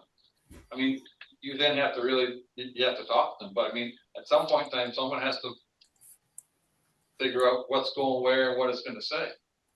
And you use all that information that you get from all these different facts and figures and that not only the resilience is gonna provide, but the DOT or Nate Hathaway or the fire department or anybody. I mean, you gotta, that's what I'm saying. I'm not saying we're gonna shut people down, but it just needs to be stated, that's all. I think that in agreements, things need to be stated so people know what it is. That's why I asked to have that put in. That's why I asked to review it before they signed it, but. Go ahead, Carol. Okay, the only two people that were here at the last time was OJ and Nick. It was hardly anybody ever showed up. OJ and me for what? The last, When we did the last master plan. Okay. Okay, so we did a lot of outreach. And we basically corralled people when they came in to get a permit. I made them fill out, surveys. You know, and we had boxes all over town so that people could, put them in, their surveys in there. But in terms of people actually showing up and contributing, there wasn't a lot. I mean, look at tonight, we had people that were scheduled and professionals that were in here, but, we did not have a big turnout on anything. I mean, it was more like, don't you want to fill out a survey? well, I mean, I understand what you're saying. I mean, the lack of interest sometimes is not very much in this, in this world, actually. It depends on what the topic is, but I mean, prior to this master plan, I was on the planning board and they did a terrific outreach program, and a lot of stuff was done right here in this room. There was different meetings on different nights, and people, when they were talking about traffic, stuff like that, there was a lot of participation back then. But there was a lot more locals too. So the local population has dwindled quite a bit. Pushed out of town. Well, so maybe that's part of it, but I know that there's businesses that are concerned, I mean. There's a lot of people that complain about, traffic and. All those other things that they want to talk about, so, I mean, if they're not there, it doesn't matter, Karen. The thing about it is, it's up to the planning board, as OJ said, too, he's right, it's planning board, task. That they do, they're supposed to do every 10 years. Right. And we're doing it in that 10-year mark, but. Anyway. I I mean, just like I'm that, not against it, it's just that they're our consultant. oh, I hear you, It's like if Ray was on there and he said we should do this, and we say, no, Ray, we're gonna do that. He can't override us, just like our other. yeah, I know But if you want in the contract, I'm not against it, it's in the state law. Right. Put it in the You're right. contract, whatever, you're okay with it? sure. Is everyone okay with that? You okay, Joe? Mike? Absolutely. Okay, wait, what did we decide? Are we gonna add it to contract or we just? Well, add yeah. to it? If we're gonna make a motion and a vote, then we have to stay with it. I'll make a motion to put it in. No, make the motion of what we're putting in. I'll make a motion that we put in that the planning board has final review authority over the updated master plan as presented by Resilience. Wait. You're making a motion that we put that wording into the contract. Yeah. Because we already have that authority. I You make just a said- motion that we put it in the contract. Okay, that didn't. Sorry about that. All right. Okay, so we good? With No, what no, he you gotta said? make motion, somebody needs to. So second. I'll second, I'm just making sure we're all good with what we're saying. All right, I'm in motion in a All right, second. I'll second the motion. All those in favor? Aye. Any opposed? So we'll put that burning in there. Next, Okay, so you're retracting the contract, you're breaking the contract, even though. No, we're asking Oh. them to revise the contract with one sentence. Right. Please don't tell them that we want to break the contract, that's not the correct language, we wanna just Oh, add good. one sentence to the contract to provide clarity. And it's something that's in the state law, they're not gonna object to it, I mean, it's. Well, the point on that, OJ, I think, is that local people would know. But if they go through it and see things and know that it's in there, that. he said he has no problem with it, so yeah. All right. All right, so we'll move on. Are you all set with that, Carol? Got it. And if they have a problem with it, you can give them my number and I talk to them. Okay, moving on to requests for conceptual. I see no one here from Vesely, Harvard Brook. No. Owen, Okay, So- so can yep, it's not here. they're not here. So we'll cross that one off. It was conceptual anyway.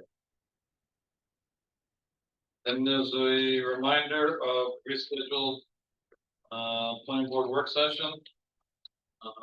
With two work sessions, one on September 3rd. And I'd like to reschedule that one because I'm not gonna be here until I'll be out of town till the 9th. And the one on August, we have to Pick a date. pick a date for the one for August and September, for the site plan review checklist and a subdivision. OJ, on that one for September 3rd, we were gonna do with Karina. That's when I was gonna review your recommendations for the rules of procedure, so. Can we find another date? For that? Get my calendar. Are we filled with the scheduled planning board meetings for the 10th and the 24th? Well, PBA,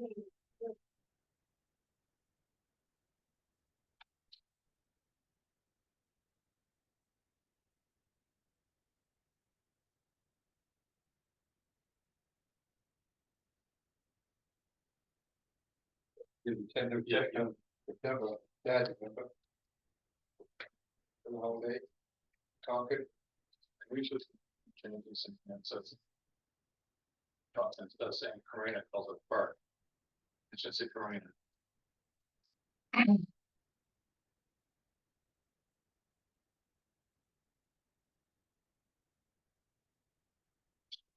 schedule.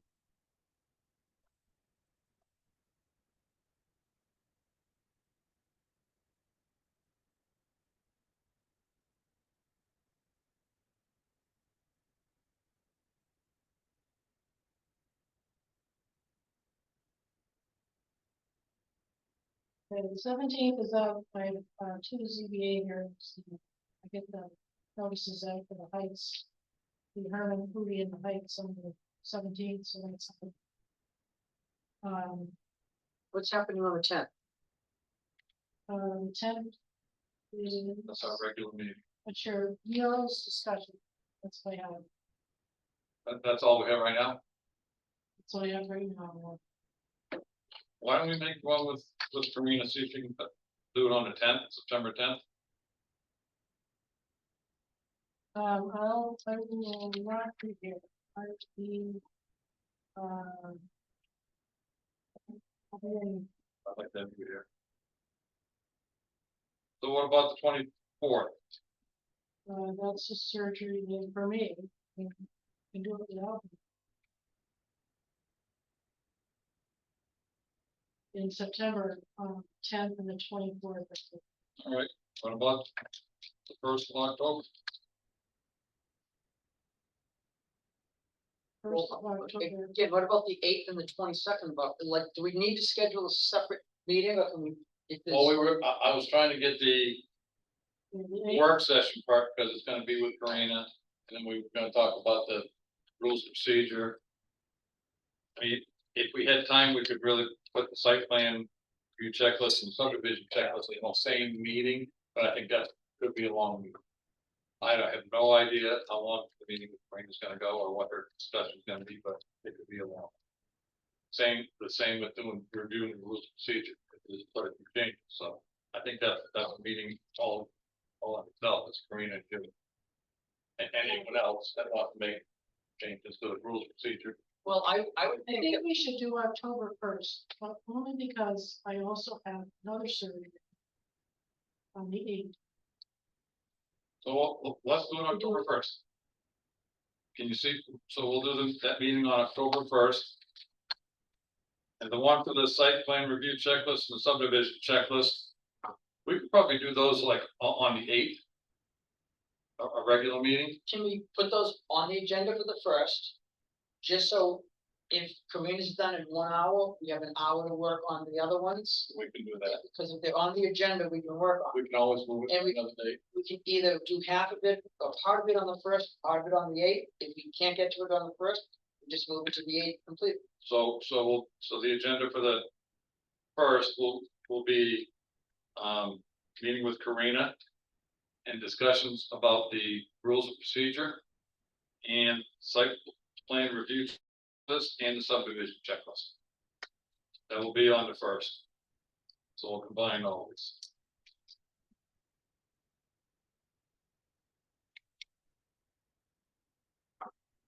And while we're doing this now, we might as well move right down to the discussion on murals, because we're gonna have to discuss that too, so.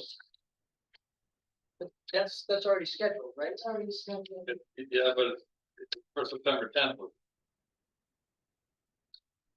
gonna do that on 10th. I mean, you can do it on the 10th, I just won't be here.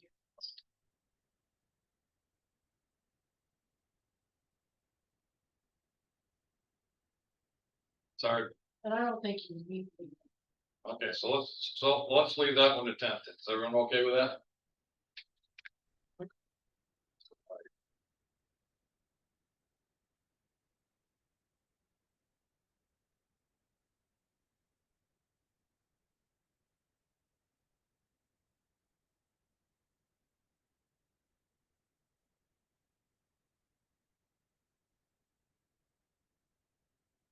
Okay, so an update on the status of Joe Chenard. Requesting extension to meet conditions of waiver of site plan review. Now extended to Monday, September 15th, to move box trailers. Move, they had 2 days after that, meeting was, they were moved, they wanted to move Cali from the area. So how many box trailers are there now? 3 was before, but now there's 3. There's 3, Probably one coming later, one out later. and they're all in that one lot. So taken fine, cause Tate moved all the take, you know, party pin. The one that was in the back, that was on the other one, moved that up ahead. So then that, they were supposed to go on that 100-foot wide lot. Well, I wanna thank you for doing that, Joe, Supposed to, the guy supposed to be done it 2 months ago, we finally did it. but it's done. Thank you very much. We came up around the place and. I get fit, I mean, Can we get make into sure the fence, the other side, gate, so I can get the goal like that.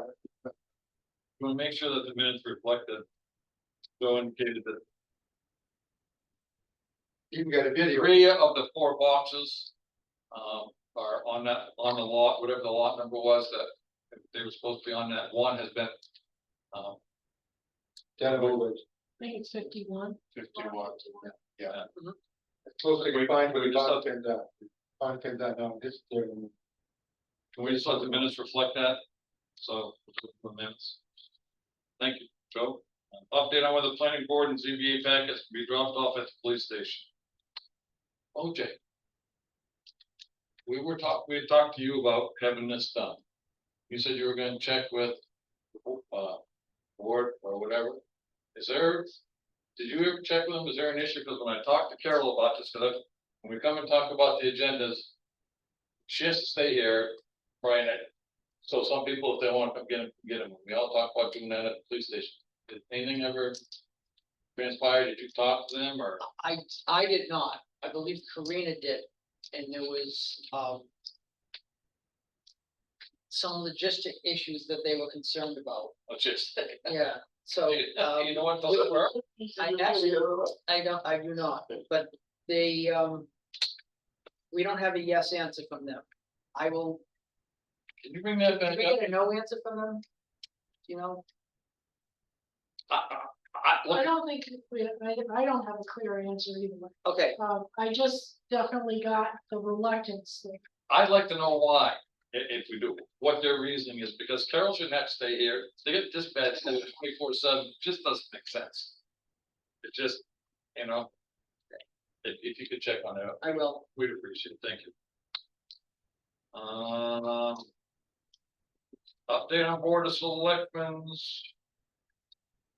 Discussion regarding code enforcement for illegal signage. So, I presented to the board what we talked about, which is step one, sending out sort of a generic letter just stating that town of Lincoln has a sign ordinance. There's a lot of illegal, unpermitted signs, I won't call them illegal, but unpermitted signs. And that we're gonna be enforcing that more and just voluntarily, if you have a sign that is not permitted, you can take it down or get it permitted. Once we give people some time for that, then we will start like targeting certain people, but if we can get some of them gone just by sending out a generic letter, but then warn everybody, and we're gonna, send it out, put on Facebook, Chamber of Commerce, we're gonna try to get the word out that we're coming. So that was agreed upon by the board, and I don't know who's writing that letter. I don't know if I think it was Karina volunteered. And then once we get that sent out, give people time, then Sean's gonna go out with the signing. Sean gets a dubious task. But just so you know, I brought this up at the selectmen's meeting the other night. I did do some research on it. In 2015, the town did vote. Let's see, it said sign regulation section E, paragraph 8, non-conforming signs of the land use plan ordinance by setting a deadline for bringing all signs into compliance with the sign section of the ordinance by January 1st, 2017. So it was voted on in the 2015 town meeting and gave 2 years. And if I remember right, the reason we did this was because it was that whoever the attorney was then said, look, you can't just make everybody come into compliance. You gotta give them a little time, but you can make them in 10 years. you can, no, but you can make them bring all this, the town can vote by town vote to be able to bring these into compliance. So if you want to look at that, I made you a copy. Oh, okay, sure. I mean, there's a 2015 where it said it, and that's actually That's in the land use plan ordinance, is the other one, so. Oh, can I have some of that? Yeah. Couple of times we wanted to move right away, we found by the state we couldn't remove them because they were able to put a sign on in the napkin. One is up by the, Wales, a big one. Right by Jared's. Yeah. That one, we were told by the state at the time, they were grandfathered, under the grandfather law. And But I believe, Joe, when we, I know, but and I thought you were, no, but I know, we did that, what I'm trying to say is, we tried to force that, we couldn't. Another one is McDonald's, is oversized, the largest McDonald's sign in New Hampshire, we couldn't, because that was put up about 2 months before the sign went on to the enacted for their grandfather. but I Town think, attorney told us it, like Dan Kareem. I think the whole purpose of this was to give people time to react, and the only reason I bring it up is, I think you have the ability now to be able to enforce these, the town sign ordinance, based on what, you know, based on the town vote. Yeah, we actually took 2 votes, because the next one, Oh, there's a whole bunch, if you go to the 2015, the whole thing was all about signs, different kinds of signs, but this says we could bring one, I looked at the 2015 town meeting vote, and it was like, oh, God, look at all the sign things brought up, but that's actually referenced back here in the land use, this is Lupo, and that's where I found it, was Lupo right there. So it says that, but you can find it there, it does. alright, So you do, if you write that letter. Yep. When I was talking to you that night, maybe in that letter you could say, we, you know, state some of that language that in 2017, everyone was supposed to meet it.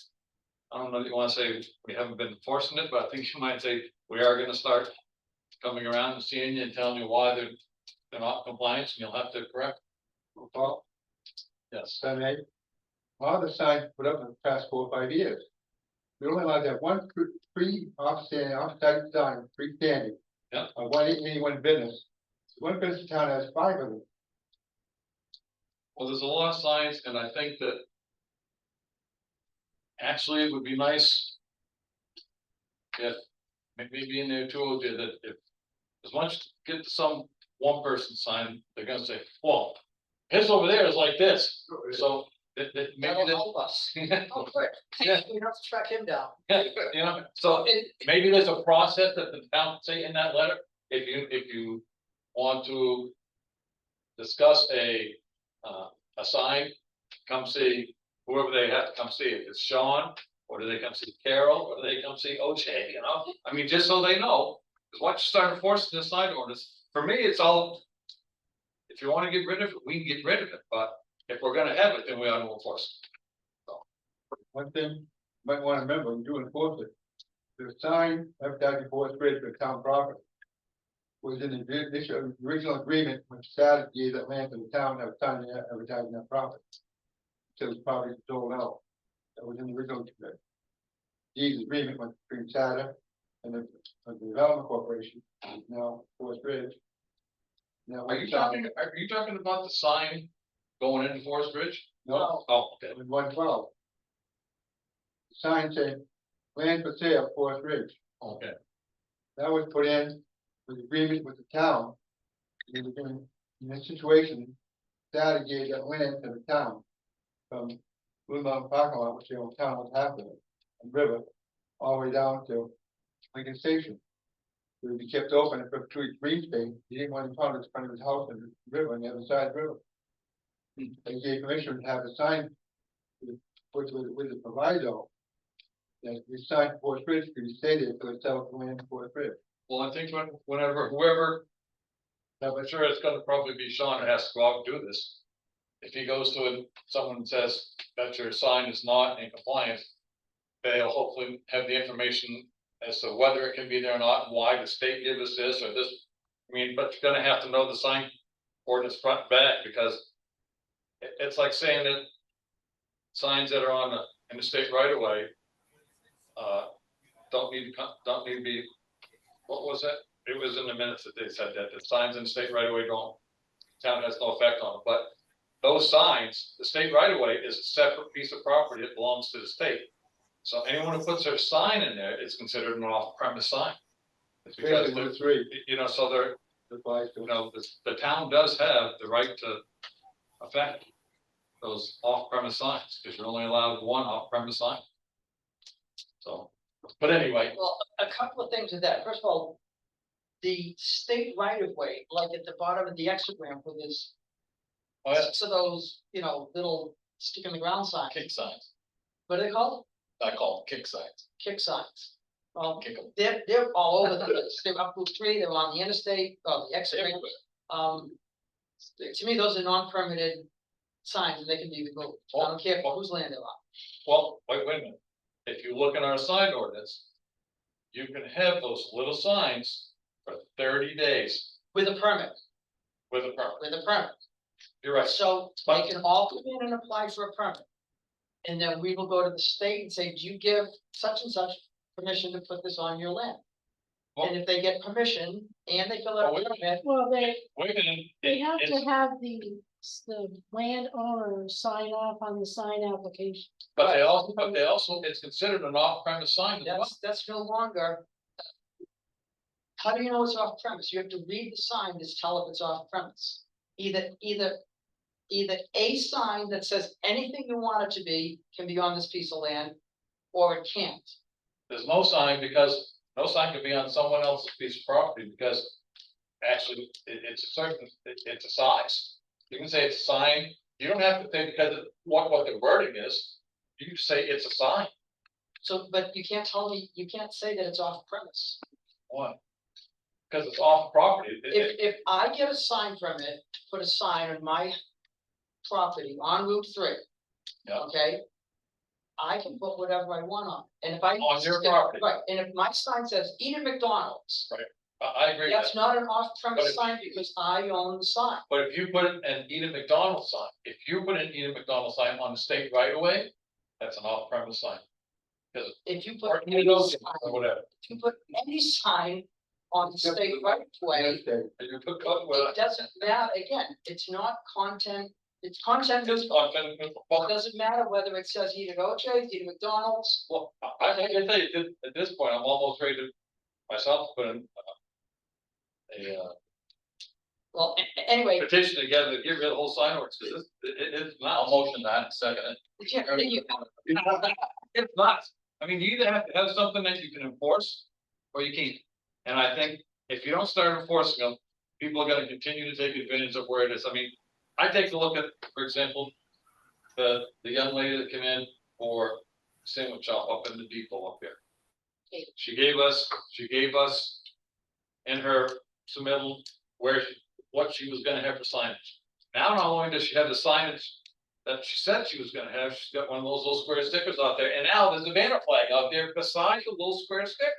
So, or the kick sign, whatever you call it, and I'm going, at what point? Do you do that? I mean, you feel like a heel because you go up and say, you can't have your signs here, you can't do that, but, I mean. We're either gonna enforce the sign ordinance, or we're, to me, not have one, because. Well, let someone take us to court for enforcing a sign ordinance, that's fine, let them take us to court for enforcing a sign ordinance. Because the only other alternative is get rid of it. You know?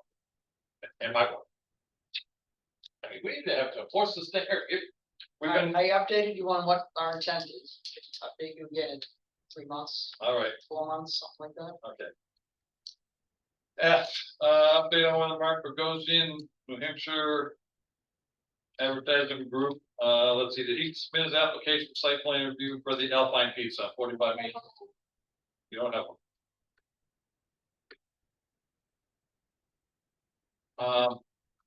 I'd like to make a motion that we send, and I can do it, you guys authorize it. A request to the Board of Selectmen for a cease and desist to operate the Alpine Pizza until they come in for site plan. We've been messing with this thing for almost a year. I mean, and this is ridiculous. So I'm gonna make a motion. I'll second the motion. All in favor? Aye. Aye. okay, All abstain. 2 abstain, 3-4, so it passes. something we looking at the other night. The Main Street in North Woodstock had our ordinance, they wouldn't have any cars parking there on the street because of the parking ordinance. But they prefer to have all the parking, people, or wherever they can, because they keep them in business. We do something wrong? No, we're not going to stop. No, but think about it. You get a business, like Alan Gray made from it. You really see the parking lot overflowing, more. Less guys you can park that you can handle, to the parking lot that's empty. You want to be careful, we don't go that route. No, you're right. We definitely are a part of the problems. Concerned about the land use permit for the refrigerator issue, the Mount Club, I brought this up. Put on the agenda. At the Mountain Club at Bloom. So what happened up there was a land use permit was given. They took out a delivery area and installed a walk-in freezer or refrigerator. They had a refrigerated trailer there before, Yeah, it's not better. but the concern here again is that permits are being given out without consideration for the real impacts that these things have. That goes in here. No, it doesn't. I did It try to should. find I tried to find notice of decision or something. There was nothing Didn't back find then. anything. Back then, we did it, and I can tell you, there was a lot of comments made. And concerns about deliveries that were being made in the road by the mountain. And that's why the delivery areas for like down by the octagon, where you back in. By where the bunny room is, that area back in and up by the mountain club, that used to be called the court area up there. And they had a delivery area that was backed in, and now what there is they built that walk-in cooler, and you can't back a delivery truck in there, so the only thing they can do is put it in the road. And that's not acceptable, that's a safety hazard, it's on a curvy road going up there, you know, it's on a hill. It has a lot of people coming down from it who, the consideration just wasn't given. And, you know, whoever is issuing these permits needs to look a little further than just, does it meet the setback? Because that's what the land use permit said. It needs to meet the setback, that was the only criteria that was considered. In this particular case, when they moved the reefer, there'd be more space than was there before, in the road. The reefer, the trailer, track trailer there was the middle of the road, to stay there permanently for the refrigeration. And when that's removed, they'll give it more space and have a fork as a. It's not, because what they do is they've also got the gates that they installed up there. So when a tractor trailer, even if a tractor trailer was to drive ahead, he's only gonna get so far, he's gonna hit that gate, back of the tractor's still gonna be in the road, so. You know, one of the things that I think we should do is have a conversation with the Mountain Club. Say, look, we understand you had a land use permit, but you need to commit in writing to not having tractor trailers out in the road. If that means you gotta have someone there to get the gate up, so they can drive in and get off the road, so be it. But, you know, to me, we should get them to commit to that, and try to get them to commit to that. But this situation I have now is much better than was before, the reefer's gonna be gone permanently. And the amount of time the track trailer will be in the road is minimal compared to having a trailer there all the I time. don't know, Joe, I know, I was up there all the time, I've been up there every day, same just like you have. but they used to be able to back right in to where that reefer was. And that kept it right off the road, Rolls up the side door. but you still have to, where you gonna park your tractor trailer? You don't have to went back still on the side like you were before. What do they do when they had to load the reefer that was there? That reefer that's there now is there because the gate is gone and it can go beyond the gate. If you put that gate down, which they do have all the time, it's not gonna fit in there. And that's the problem. And I'm just saying that, you know, it needs to be. The land use permits need to have some more review. All right, the only other thing, I'm sorry, huh? Oh, go ahead. I think you should take a look at it, revisit it after construction over there, and plus, to what Joe's point is, reassess it, because I think you're gonna find it's gonna be better. so when the gate's down, Who's to say they're gonna keep the gate? who's to say they're gonna keep the gate? The gate goes into the parking lot. Up in the- They may be changing the 20 process years. of the parking lot, I don't know. But all I know is getting the trailer out of there and making deliveries on the side, the trailer pulls down inside. And he backs out. It goes up, backs in and turns around and go out. Whether you back into the dock, you still gotta go up the street, back into the spot and turn around to come out. But there's a lot of construction going on there, right now, so it's hard to make an assessment. I'm not gonna, Go ahead. it's hard to make an assessment on something that's under construction with the volume they got going with it. Now, it's a, You wanna meet up there and go over with me? Cause I'd love to do that. yeah, I'll meet you up there anytime, sure. I have no Now, problem when with it's, that. We'll when walk it's it. done, Excuse me? when it's done, It's done now. I don't believe it's done yet. It's done. The exterior of the walk-in refrigerator freezer is in and done. Have they asphalted underneath where the structural issues were? And That has nothing to do with the delivery, right? I think it does. Where the delivery area is, Because they're delivering on the side, not in that port.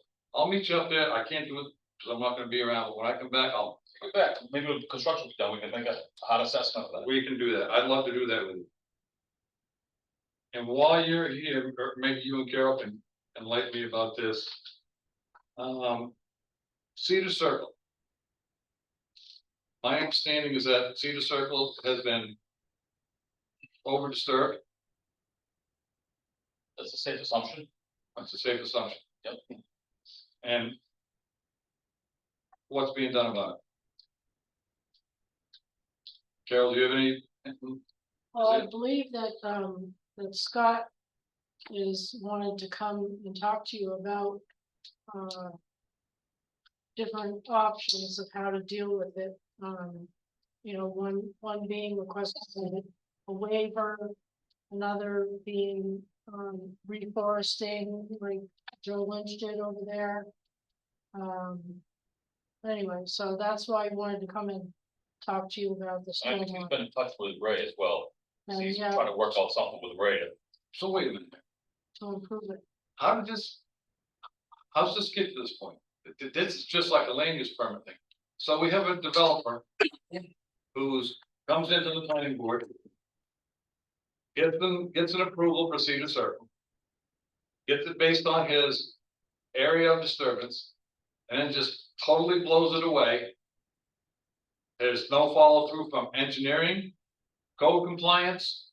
I mean, how does this get to this point where he's just, I went over there and go around. The other day, Quite a bit, you know. yeah, I can drive around there. Sometimes I follow you, Sean. I know that. Who's following me? I don't know how much you are. But that's what I'm saying. How does it get this far that the houses are built, the trees are all gone, they've disturbed all this, and now it's. They're coming in and asking for Maybe the it's that as well, because he goes up there during blasting, and then they forget something, they drive around back up through the ski trail, they knock a few more trees down, and collectively, you see more and more disturbance over the course of the job being done. You bring a boom truck in there, they can't reach it, so they figure out a different way. You know, we don't police it every day, but we go up there, and I've had discussions with Scott Maselli, as about, okay, what are we doing here?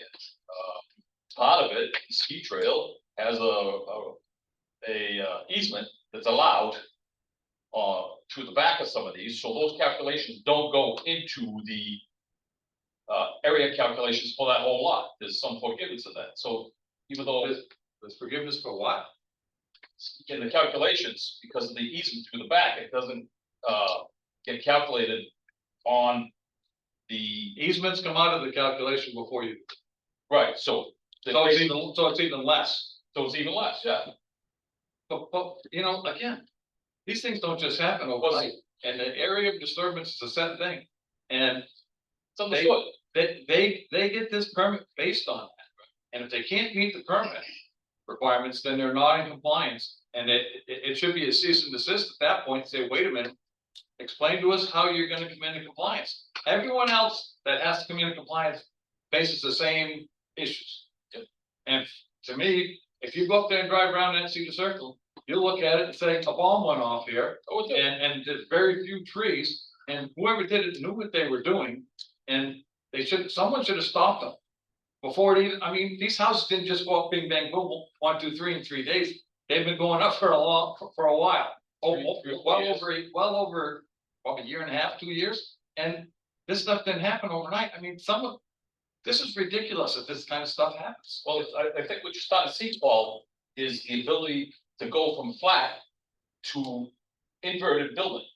And the problems people are starting to experience, because it's not just that one crew, it's everywhere. You see it up at Joe Lynch's area. There's not very much flat land left to look Right, at, but now people are struggling with the data that they get in from surveyors and whatnot, as far as I need to go and put my house there.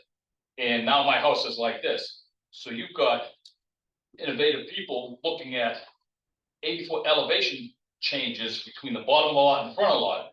So you've got 30-foot high foundation boards.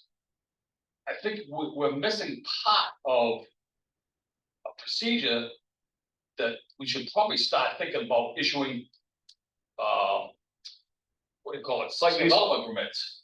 Such as what? Site development permits, such that you give somebody the ability, they're gonna go in there, they're gonna cut the trees so the people can see the view, to see where I put my house. Okay, now I don't know if I've got rocks, so we got a stump, we're gonna clean this and that up. Okay, once we got that, we got a handle on the lot, now we know where we can put the house and what we gotta do. I'm a little confused, because usually when you go to an engineering firm or a geologist, the guys who do the geological studies on them, they tell you, you do test pits, you take a look at the grade, you know ahead of time. It's like if you're gonna put in, leach fields, you go and do a test pit, just to make sure that there's no ledge there. I mean, if you're gonna build a house, and you're gonna put a foundation on a slope like this, you dig a test pit and say, hey, you know what, guess what, we got ledge all around here and it's really steep slope. And then they go in and they say, okay, we're gonna blast it, then you put, and I know Bogosian's big on this, he puts red flagging tape around where the area of disturbance was. Once that flagging tape came down, someone should have said, hey, boys, we gotta stop this because we're out of our area of disturbance. And I'm telling you,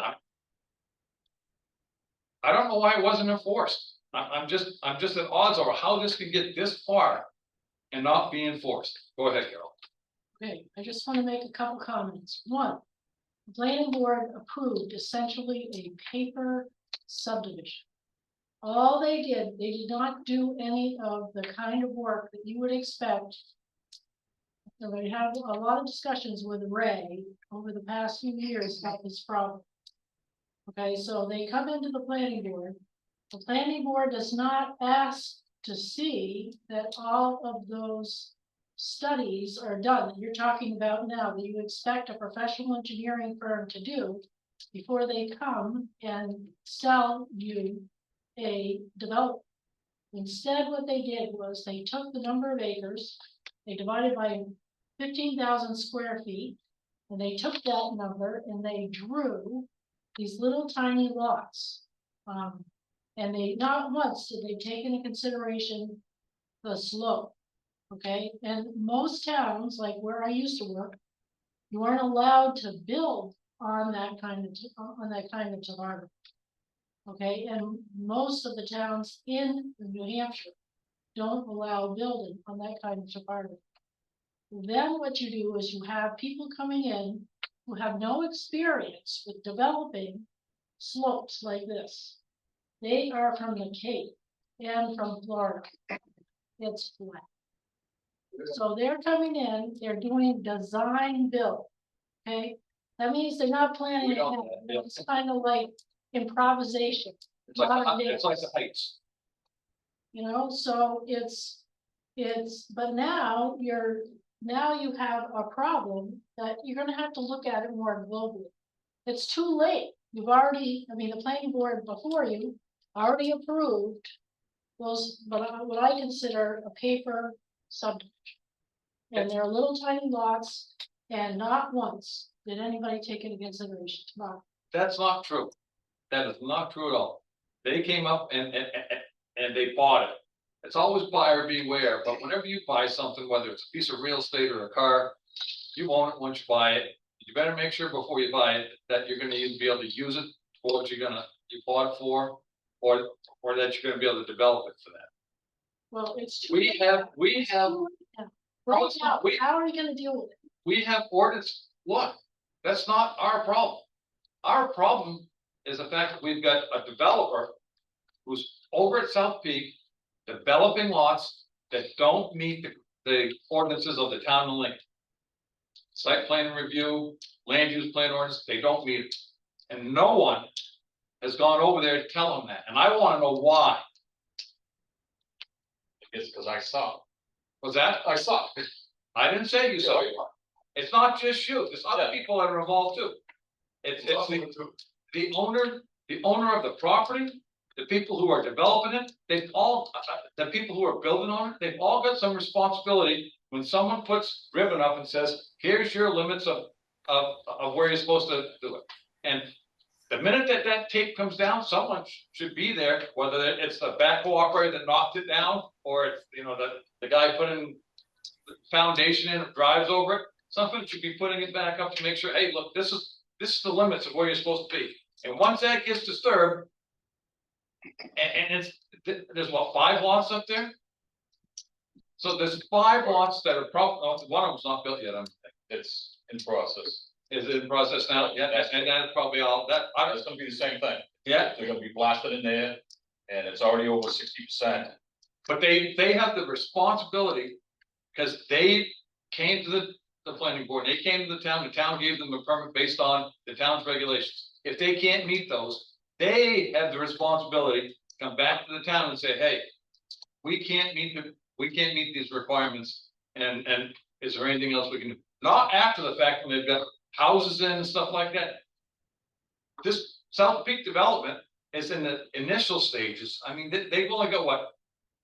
I don't know how many, 200 or 200 and some odd units over there. They've got 1,018 units left to go. And we're already at this point. This is not right. Not right at all. When they blast, they're supposed to set up a signal, so many minutes, after Yeah. 20 minutes. I used to They have didn't blast do that. They signs. just blast, they don't notify anybody.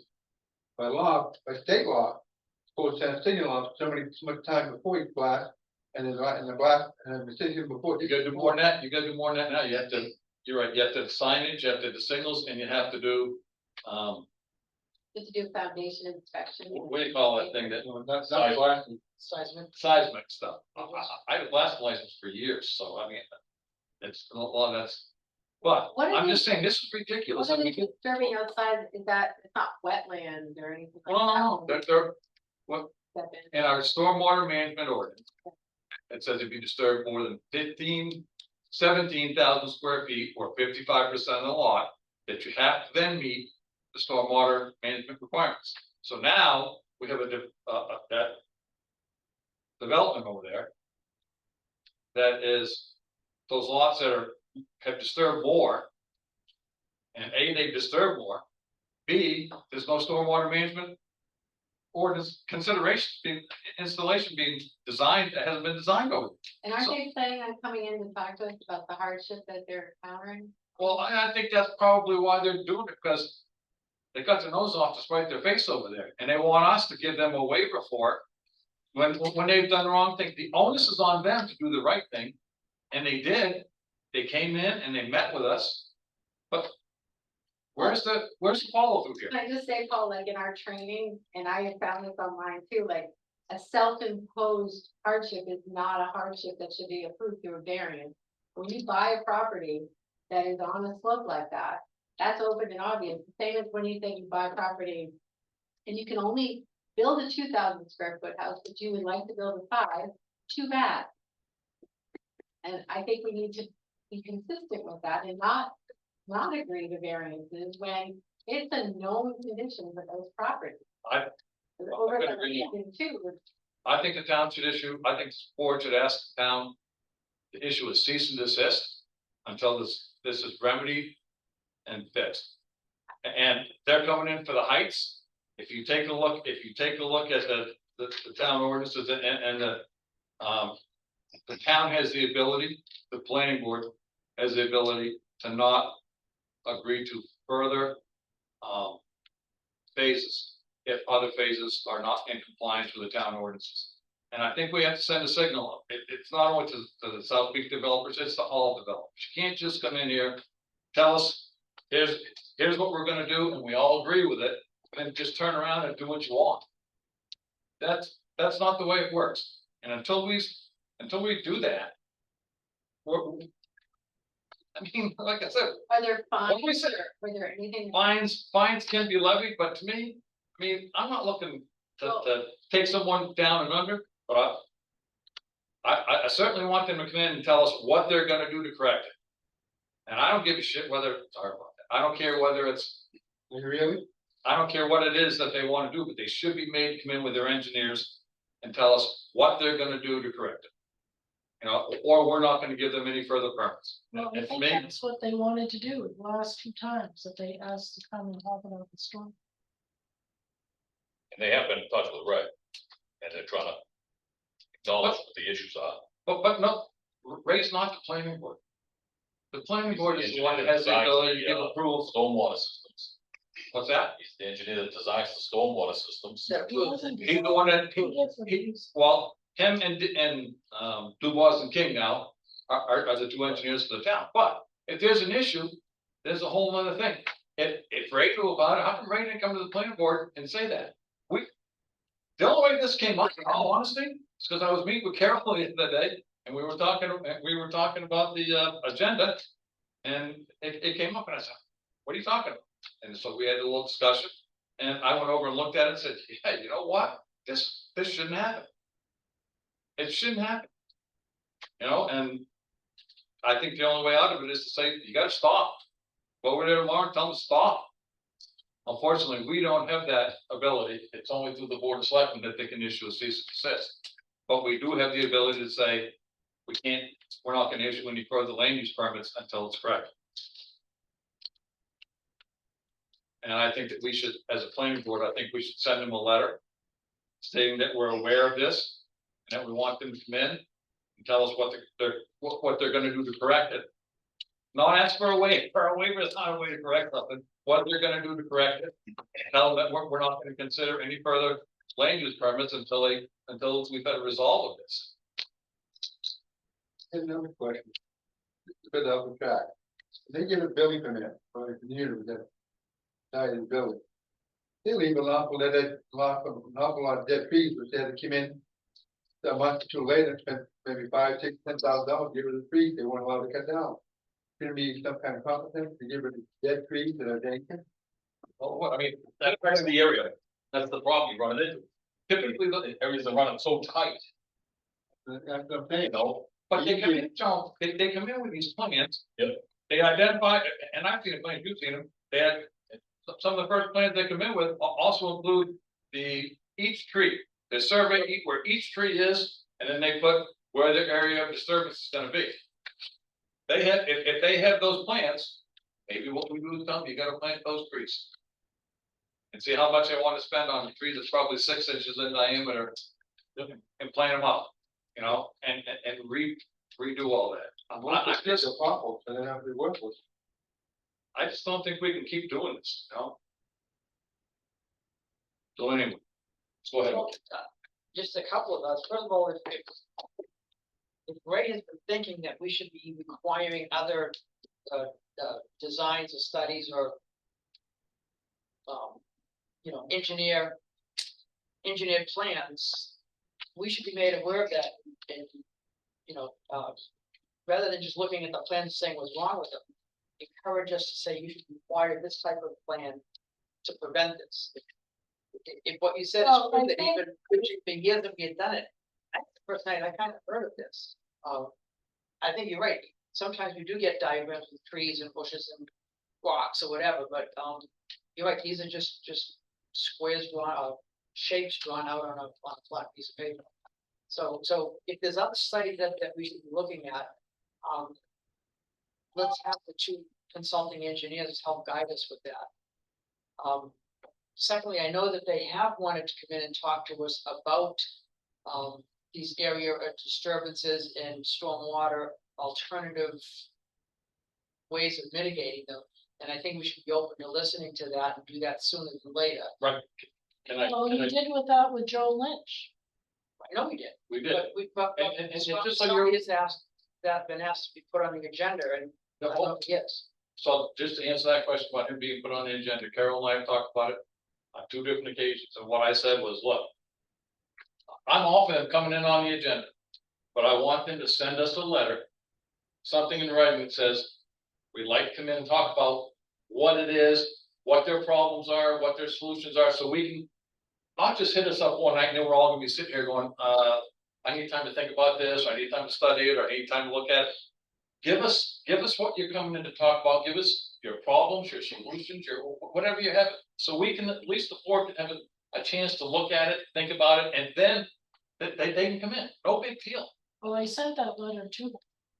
What's that? I copied you on it. I sent that letter to them. Yeah, right. I don't think they need to get an answer in one night. I think a conversation, a collaborative approach to this is better than them sending us something in writing, we reading it, and then going in there with objections and problems. Just let's have them come in and sit here and talk to us about what their thoughts are. Kind of like we just did with the traffic people. Yeah. You know, they didn't send a solution beforehand, we just kind of Yeah, collaborated. they did, they sent it to us in writing. They gave us things in writing, they said we need another traffic study, they said they need another left turn lane. Right, said we need another traffic study, but without elaborating on. Right, but he said we need another left turn lane. Look, Sorry, I mentioned the traffic study. Yeah, It can good. still be collaborative, whether the traffic study was collaborative or not, okay? I would think that we could get them in here. Have them talk about what their problems are, have them talk about what their ideas are, have us ask questions, and then go home You will, and think about are it. you willing to issue them a cease and desist for what the, for not being in compliance from a board of selectmen standpoint? Well, we've been trying to come in to talk to you about this. Oh, well, Carol, that's not the question I asked. They're not in compliance. Are you willing to put them on the agenda to come in without prerequisites and predetermined rules for them to follow? Come in and sit here and collaborate, talk about what the problem is and what the solution is. I'm willing to do that if you're willing to issue the cease and Well, desist. I'd like to have the discussion first. I'll make. They've already, OJ, they've already violated what the townspeople, board of selectmen, the planning board have voted on. They've not just done it once on one lot. This is a whole, All right, Oh, then let me subdivision. just finish my conversation if you don't want to do that. The other thing I wanted to bring up is that that's the way I thought. a year ago, maybe whatever, a while ago, I had presented a proposed idea to discuss, not a hard written line for line ordinance change that involved having different thresholds of development, lot coverage, et cetera, based on the steepness of the lot. Okay, so that my flat lot, I think I can cover 70% of the general use zone, but their lot at whatever, Well, the lot coverage has to do with commercial. It just has to do with commercial. yeah, well, I guess what triggers the Stormwater Act. Sorry, not cover. 15,000, Okay. I mean, the 17,000 and the, Okay, I just want this, that a lot that's this steep should either have a different minimum lot size or a different threshold for stormwater management. Including area disturbance. Yep. That we didn't, And that was done, you did that when Jimmy was there. Correct. Right. And I don't know where that went, to be honest with you. the planning board didn't want to But, look at it. but in all honesty, you're kind of skirting the issue here, which is the fact that we have ordinances now. We've adopted these ordinances. And we have a developer who has gone ahead and built in violation of these ordinances. And the planning board didn't know about it. Did the board of selectmen know about it? I knew that there was issues up in Cedar Circle, but I didn't know exactly what they were. And I don't know if it exists anywhere else, but I'm guessing maybe it does. I find it hard to believe that the board of selectmen didn't know the true scope of what was going on over there. And that the only way I found out about it was talking with Carol. And I think it's nuts. We've got this developer that has a huge piece of property over there and is just blatantly throwing the land use plan over it, just right out the window. And I guess he was hoping to not be caught, but someone caught him. It was probably Sean. I don't know. I'm hoping it was probably you that caught him and said, hey, look, you guys get a little bit more area disturbance. So here we are now. Second place numerous times. Because if you hadn't have said that, we probably wouldn't be here now. Can you imagine if we just kept letting it go? Where it would have gone and how many more would have been like that? Oh, don't worry about it. The town doesn't care. I mean, we've got us somewhere. So what's your plans to mitigate this? As we start to all these. I told you what I do. plans. I'd ask them, as a planning board, I think we ought to ask the board of selectmen to issue a cease and desist until they come in and talk about that. And I mean, it stops.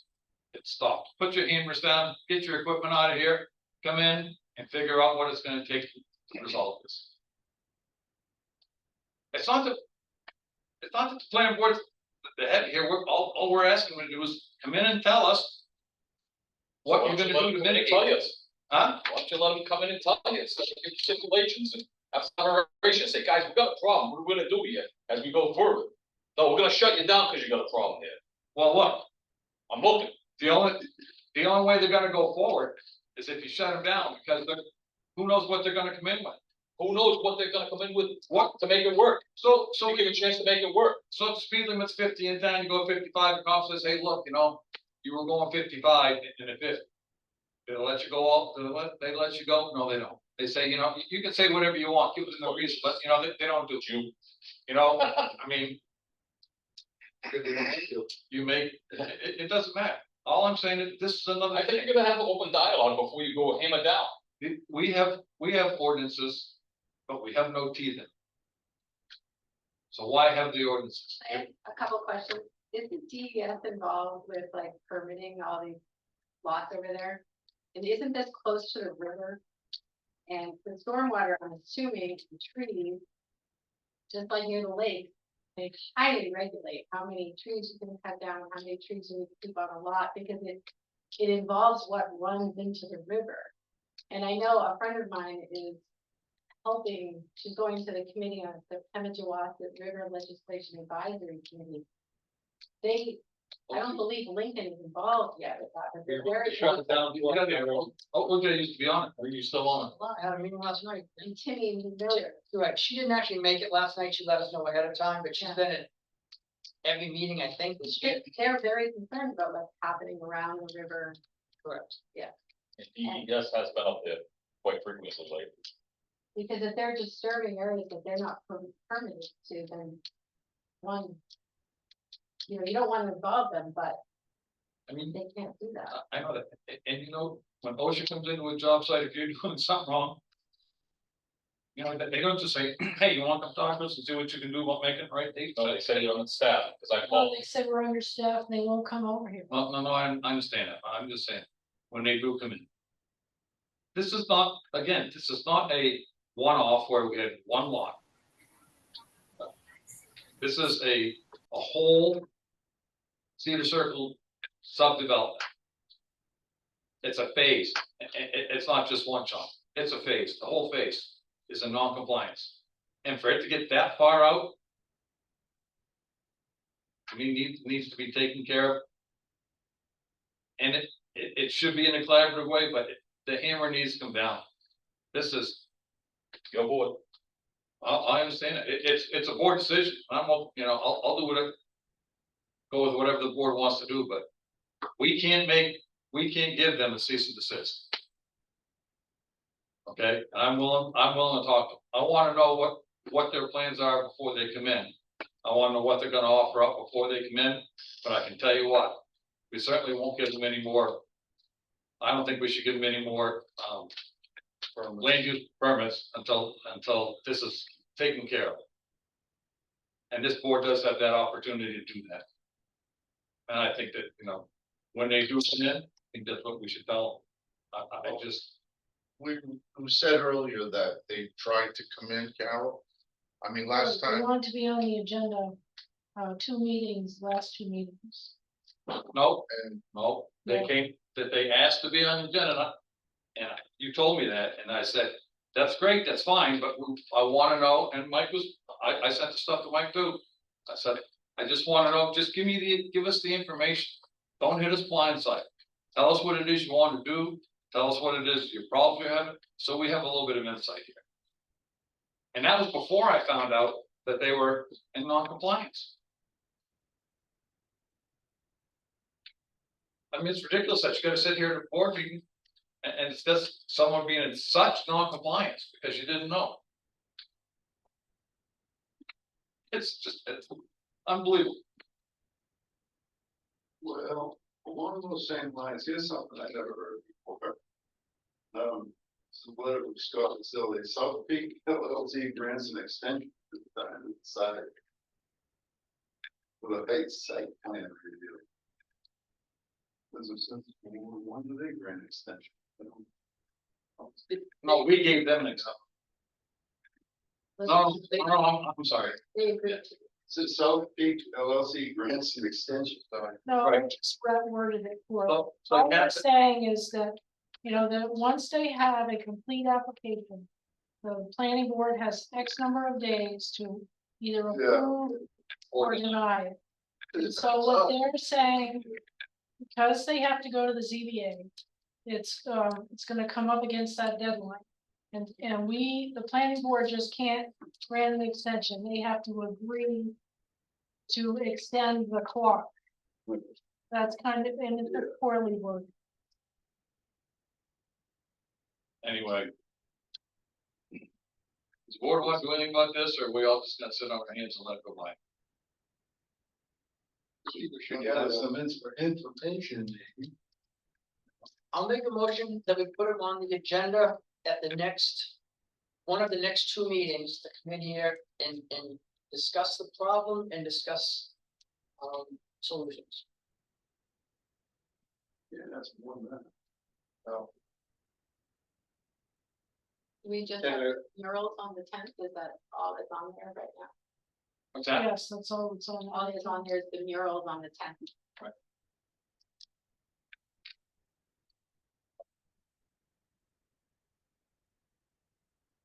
Oh, wait a minute.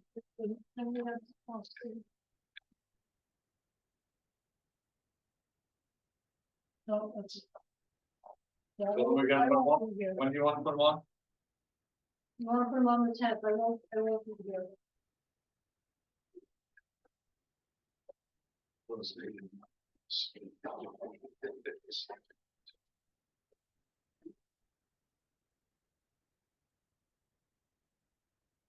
You wanna put them on the 10th? Okay, I understand what you're saying, but you gotta, it's just not right that you can be that blatant and, I heard you, you know, it's just I not, heard everything you said.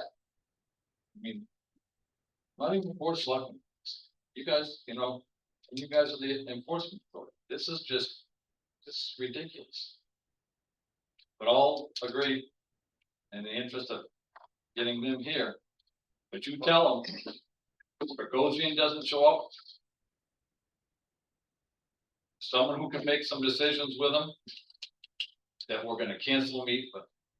I'm not gonna sit here and waste my time. With someone saying, well, we can't make any decisions, we gotta just move it, I mean, that's happened before. This is a egregious. Violation, this is not just.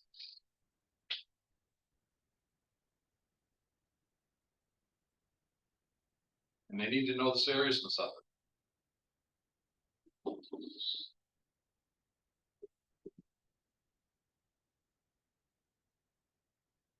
Everyone else okay with? I'm good with moving it back, but OJ, what is your thought on why they can't give us a paper that states, here's our problems, here's what we're thinking on doing to fix it, and have it beforehand? I feel like I'm gonna be walking in blindsided, and now we're gonna continue to moving things back, because I doubt if there's gonna be any decisions made unless there may be. So I would like to see what's going on. I'd like to see what their answers or suggestions are to fix it or what have you. beforehand, so at least I have an idea of what I'm walking into.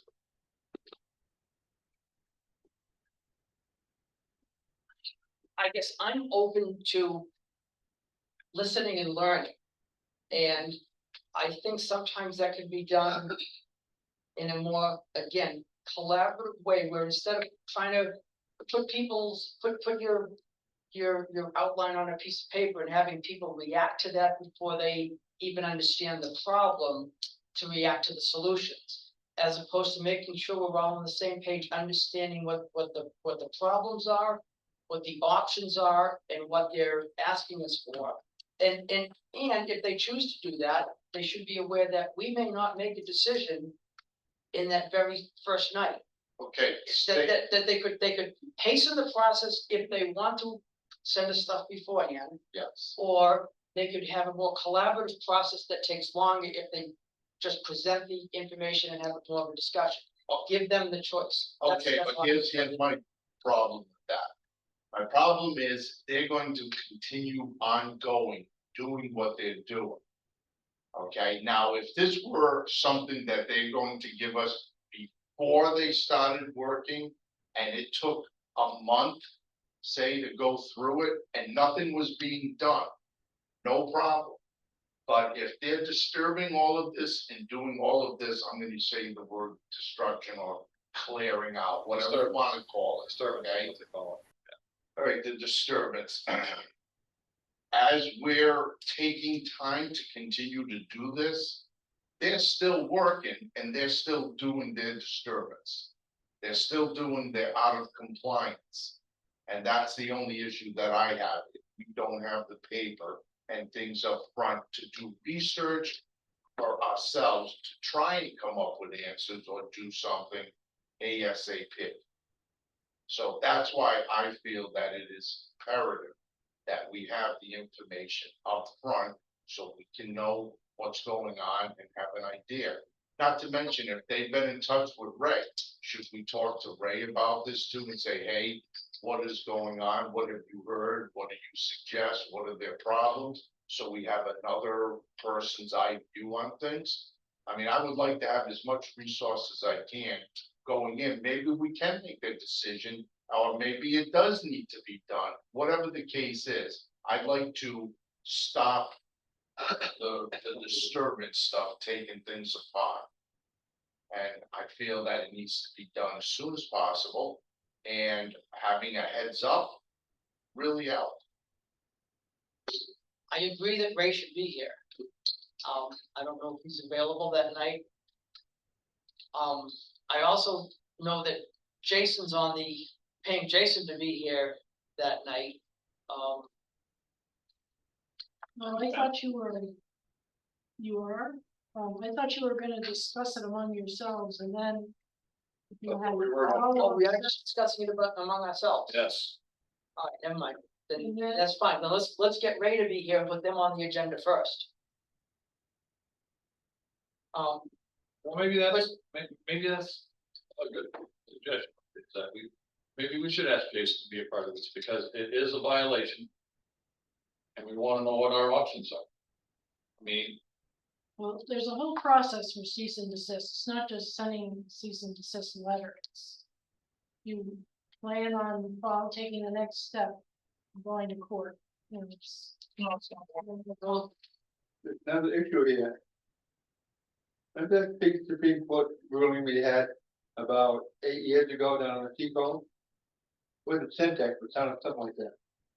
Remember the name of it? Where the guys disturbed a piece of area, but they had to build on it, they had to disturb another piece of area.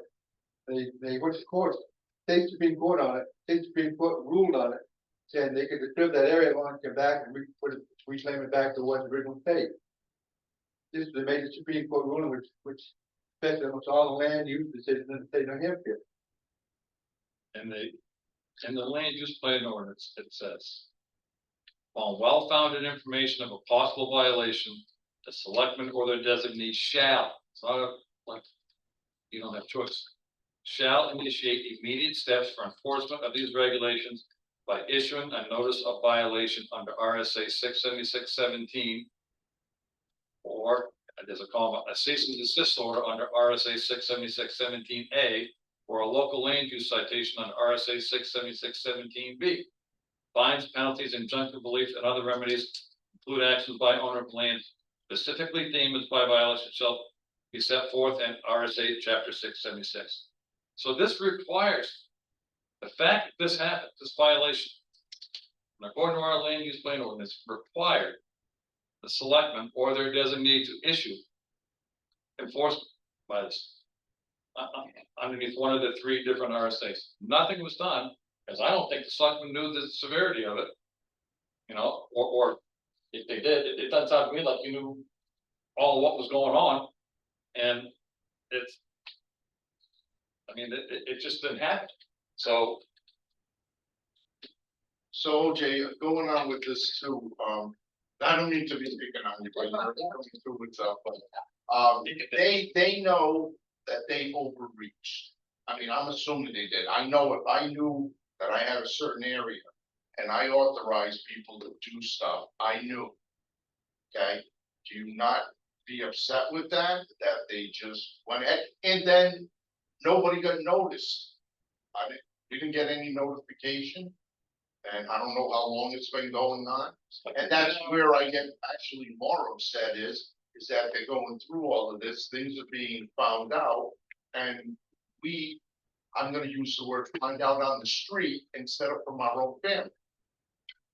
And that doesn't sit well with me. I don't understand why we're not being notified to things and why they're not stepping up and saying, listen, we've got some issues, we're gonna do this, or can we talk about it before they start doing? But now there's, I don't know, what's it, 5 lots or so of that, whatever that's going on that, so this has been going on for a while and nothing's been said, nothing's been done. And they know that they're doing this the town engineer knows about it. and The talk with it. they never stepped up and said, hey, we've got issues. So we're coming to you either before or while we're doing, say, first lot or whatever. That's where my back is up on this. And again, I hate to say throw a cease and desist, but I really want to get this done and I want them to be accountable for it. So, I mean, OJ, I agree with you in a way, you know, about talking to them, but if we allow this to go forward, every developer comes in this town and say, oh, don't worry about town line.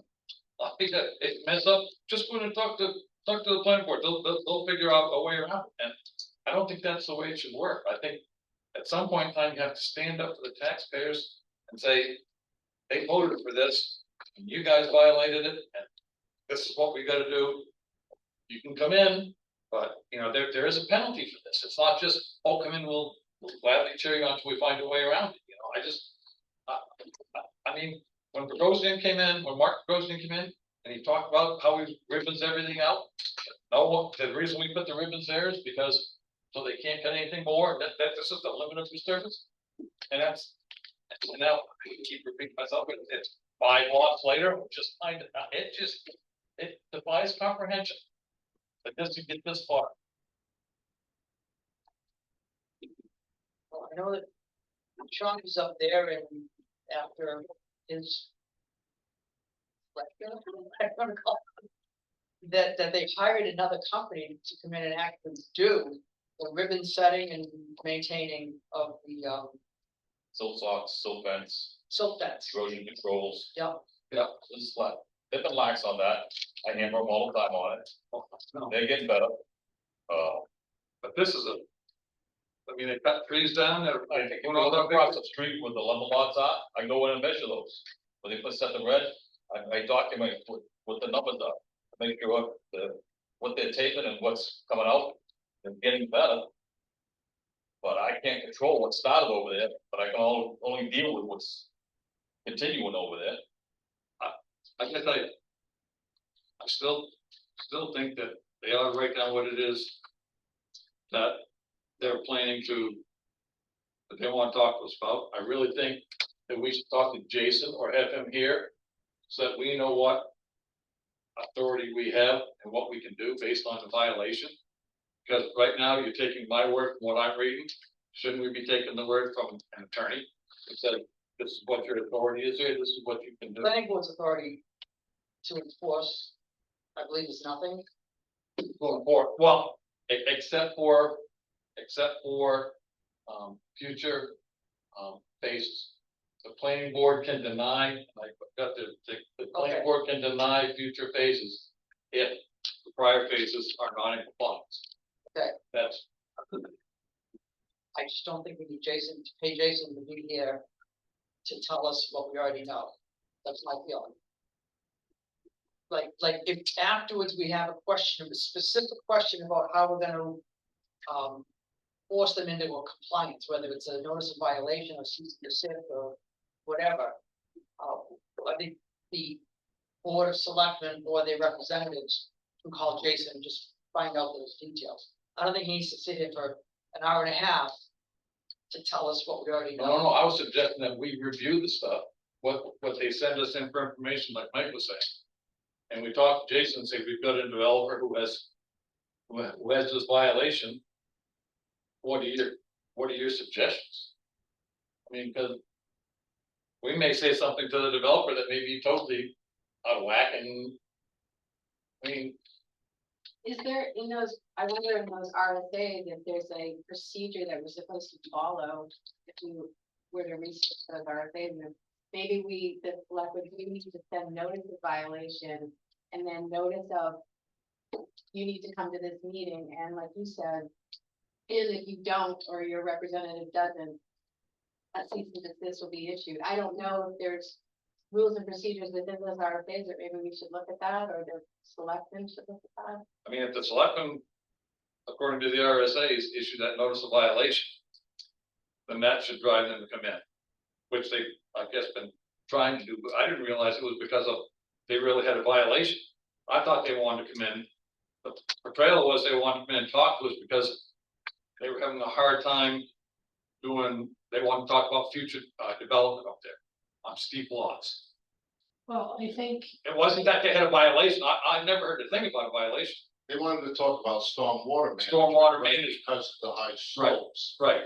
Right. It wasn't because, it wasn't portrayed as, we've got a severe violation over here, I want to come talk to you. So they're really skirting around everything, they're not telling you that they got a violation. They just want to come in for, well, I think Sean called. Okay, see, that's exactly where I'm going with this. The guys are doing what they want, they know they're wrong, they know they're overstepping. And they, not that they don't care, but they're not stepping up. And, I mean, outside of going out and doing, a cease and desist, is that what we actually need to do to get them here? So on September 10th, I wanna make it so that it isn't an option. They are here, they are ready to talk, Bogosian's here, whoever needs to be, so we can end this as soon as possible, unless they stop disturbing I stuff. agree, but just remember, they've already asked twice now to be at this meeting. Well, why but wasn't, it wasn't because of the violation. It was, they want to talk about the stormwater management, or It's the same thing they wanted, I believe it's the same thing that they want to discuss with us, is solutions to this. we're guessing, they said, the letter they sent said they wanted to talk about stormwater management. It didn't say, A violation, no, that's correct. It they should didn't have say anything about any said- it should have violation, said a violation, And but they've got- anyway, and they got 5 of them over there, OJ. there's not a resistance on their part to come in and talk. Okay, Okay, so- like, you're making it sound like we have to get them, they've been asking twice now. well, I don't understand why we didn't have them then, why didn't we have? Them? Because we had a full. I don't understand. No, Yeah, to a couple times. because I had asked for them to submit the information That's right. ahead of time. I sent that to you as Yeah. well. I Right. talked to Carol about that, and everything was okay. Yeah, And again, I repeat that for the umpteenth time, there was nothing about violation. violation, correct, okay. All right, so as we know what things are now, are we able to force the issue? Make sure that they're going to be here on the 10th. That's all I'm saying. And the And interest, I agree with Sue on this, is and- that if they don't show, because there now is a serious violation, and multiple violations in different lots and so forth. So this isn't just a come on in and let's just chit chat. This is now, you guys have overstepped and you're in violation, and we want you here, we want this done, and if you don't show up, then I feel we should do a cease and desist. So, or whatever. So are you suggesting that any developer that does that No, has a no. history the same way? No, no. Why isn't that? I'm saying at this point now that they overstepped, we can fix this on the 10th. And if it doesn't, then I say, yes, give them a cease. And then from now on, we make some kind of ruling or setup that if it happens again, that's it, you're done. But OJ is right, we can't issue a cease and desist anyway. Well, we can't, but We can't issue a cease. we can But recommend. what we can do is, and I guess in the interest of moving this, I'll agree that we ask them to come in on September 10th. And that they bring the owner, and they bring their engineer, and they bring Mr. Maselli.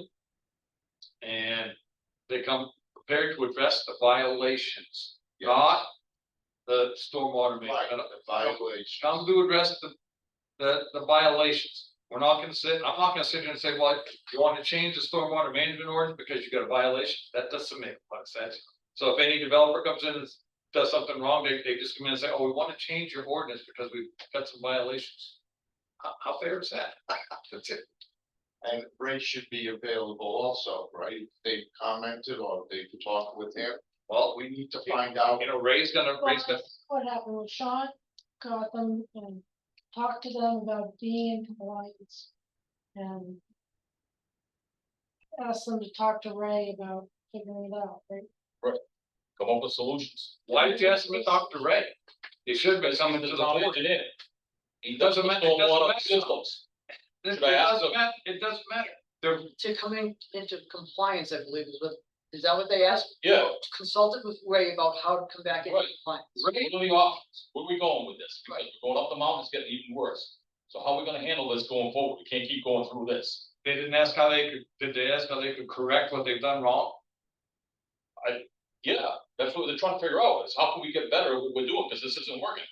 Okay, we're looking at, why didn't they come and say, we've overstepped, we have more disturbance going on because of issues, and we wanna bring everything up front. That's my, They don't that's volunteer, my I don't view. know. Yeah, that's a good question to ask them on the chat. What's that? Yes, Exactly what you just said. why did they do what they did, and no one came up and said, hey, we're gonna need to do this, or we're process doing this, but we're also looking for an answer. And my thing is nobody notified us, so they overstep, and we know there's no notification. Well, they did notify. They notified, they were in contact with the co-compliance, they were in contact with the town engineer. Well, You know, They got caught, They got Yeah. caught, they didn't get notified. they didn't notify. Okay, so that's my main. view. That's a good when question. was the first time, Sean, that you made them aware that they were in non-compliance? I don't know, I've been to so many different sites over there, Was it I a don't year, know. was it a month, was it? it's getting progressively worse as the house I don't know. becomes more finalized. I'm talking about for the rap, Cedar Circle. Cedar Circle. When did you first tell them, hey, you've got a problem? Your area of disturbance is more than what you said it was gonna be. You don't know whether it was 6 months, a year, 2 months. I honestly, I couldn't put a hammer on it. There's so much over there, you have. I You mean, can't tell me, have to drive by all you know what? There you go, have a good night, yeah. No, he's working part-time. He's busting his ass over there. He's working a lot more hours than you're paying him for. And he's doing the best he can. He's trying to make Well, it let me work. tell you something, Carol, I'm sorry to. bother you too, but let me tell you something, if your best allows a developer to develop 5 lots in non-compliance, We've gone over it 10 times already tonight. that's it, you're right, Yeah. you're right. I see. See, we've gone you said, if they had come last year, we wouldn't have known this was going on. We don't know nothing about it. But before you We did. had Sean, you had It's progress. nobody to do that stuff. You were expecting me to do that stuff, to do all the stuff that Jay does, all the stuff that I do, and all the stuff that he does. It was not possible. And so now you have somebody who's knowledgeable, who has built all over the world. And he is trying to be a good servant, a public servant. He is trying to help them figure out how to do it well, how to do it the right way. He's trying to encourage them.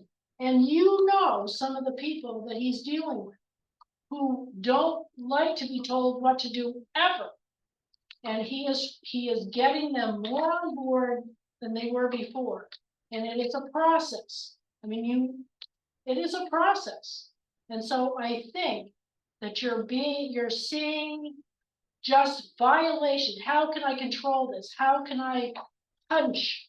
And instead, you need to be supportive of somebody who is working his tail off and trying to make things good out there, trying to make things work, trying to get those people who don't like to be told what to do to come into compliance, showing them how the best way it is to build a house when nobody in their right mind should be building a house on a slope like that. But they Go are, to Europe, see what they built on over there. and they bought it that way, Carol. I know they bought it that way, but you guys approved it that way.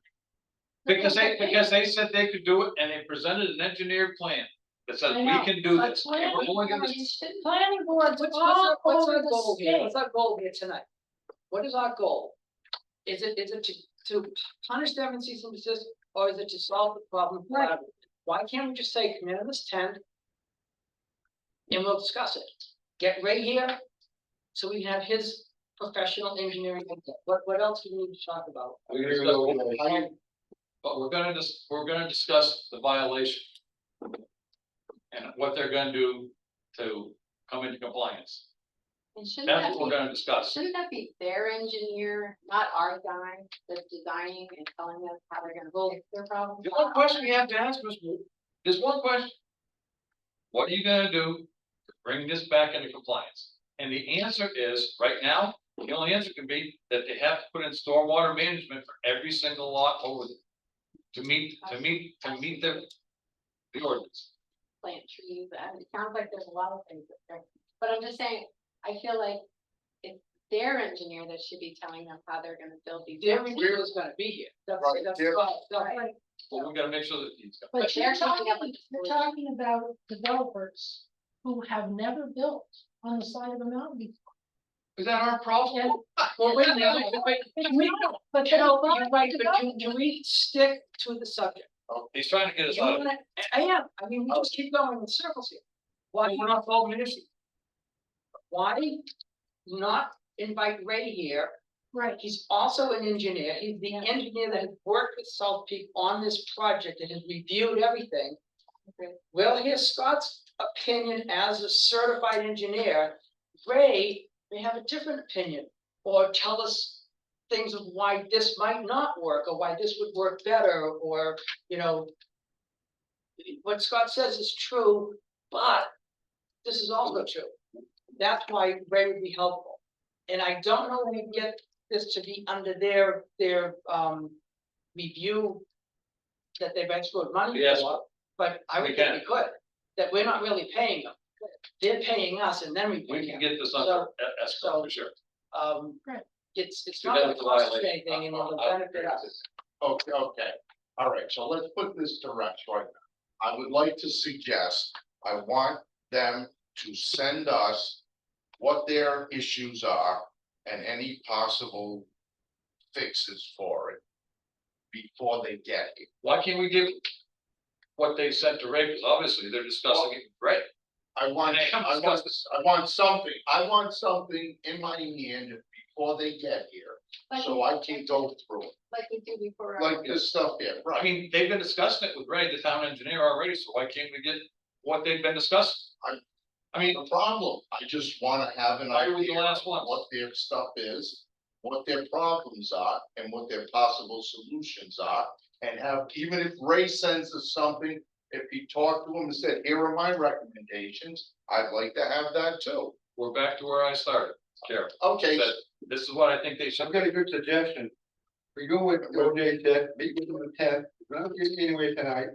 Keep going back and forth for the 7th or 10th time, not accomplishing anything. Let's meet the 10th, like OJ said, with the other parties involved. Wait a minute, Joe, right, wait a minute, Joe. You were non-compliant, what they do, what did the town do, Joe? What did the town do to you, Joe, when you were non-compliant? I rest my case. okay. So Carol, can that be done? Can you send, I'm serious. can you send Hey, information? Joe, Where are they? Before the And 10th? you, it comes to $30,000. Well, Yeah. has that, what the board has No, decided. Paul, Get shovels and go cut the trees Paul. back. Probably have Carol it wants under an us hour to make done. a motion to vote on this, to make sure that we have the information from South Peak and also any recommendation from Ray. To be here before the 10th so we can review and go over. it. That's what she's asking. So I'll make a motion. That we have all the available information from Ray, that Ray's discussed with the applicant. Yeah, about this violation. And what they've been discussing. Prior to the meeting on the 10th. Okay, And that we allow the applicant to come in on the 10th. The applicant and his engineer. To discuss the violation at Cedar Circle. Now you make it 10. okay. So I made a motion. All right, well, hang on. I'll make the second, I'll make Whoa, the motion. whoa, hang on. Well, no, we have a motion in a second, you're gonna discuss it. All right, well, I'd like to also have South Peak's information. I want them to send us what their issues are. Well, Ray, if Ray has the talking to him the way I understand. Ray should, We don't know if that's the only thing that they talk to Ray about. Suppose there's other stuff. So we want Ray to, if there's this particular issue, if he has information on Cedar Circle, I would like him to send that. And then I would like South Peak to send us their document. so why don't you make the motion? All right, well, I'll make that motion. Make the motion. All right, so I'm making a motion for South Peak to send us information on what their problems are and why they had to do the extra disturbance, what they possibly may believe that their solution should be. I would like Ray, if he spoke to them on Cedar Circle's information or issues, send us his information, so we have it before September 10th, reasonably before September 10th. Okay, if that's possible. And maybe meet with the applicant on the 10th and make sure the applicant is here and his engineer is You know, you're here. gonna bring an attorney too. I don't even bring anybody else he wants. Okay, so I'm making that motion, I'll second. okay? All those in favor? I. Any opposed? Abstentions? Okay, you're gonna be able to get that off the report? What do they call it? AI, what do they call it? Yeah, Okay, All right, training, there was something in the packet about training. Opposed, yeah. Does anybody wanna go? Yulia has said she wants to go and that's all. It's the only person that's on the ZBA. All day thing It's all day Saturday, on Saturday, first Saturday in October. yeah. We're Don't pretty- all speak up at once. I've been to Dublin, was pretty informative. It used to be, like I said, it used to be like one night a week or 4 weeks in a row. But you usually had to travel, you had to go to Littleton and, you know, for one of the lectures and.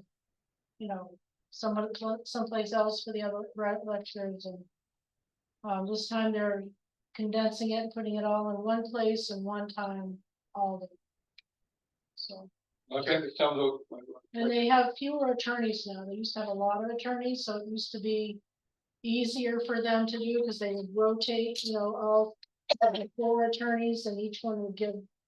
A lecture, but anyway, now they're subcontracting basically some of that. So that's, Sometimes the topics are varied when they do those. And there used to be different attorneys that would give different lectures on different topics.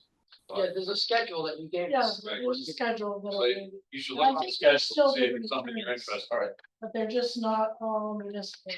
New Hampshire Municipal Association. there's a lot of stuff in these meetings, the all-day session. It may not all pertain to planning board, but we do stuff like housing and everything else combined. You switch from one to the other while you're there. And from all the four sections, you can print, you switch one to the other to learn more about it. It's very interesting and enlightening. People want to go listen to it. So it's an all-day session. There's been several of them. All right, so that's, Let me know, Okay, Okay, yeah, because I gotta sign and pay for it. okay. I'll make a motion to adjourn. I'll second Hey, can that. I just say something really quick, guys? I did get your language for your motion, but I also just wanted to let you know there's a lot of talking over each other tonight. So it was really hard to understand you guys at some points because y'all were just talking over each other. So I just wanted to give you a heads up for the next set of minutes. Okay? Have a great night, guys. Thank you. Thank you, Jake. Thank you. Okay. So we have a motion to adjourn, second, all in favor? Good night. Oh, my God. Paul, we just have time to tell you. We've been at this so many times because you voted to have those.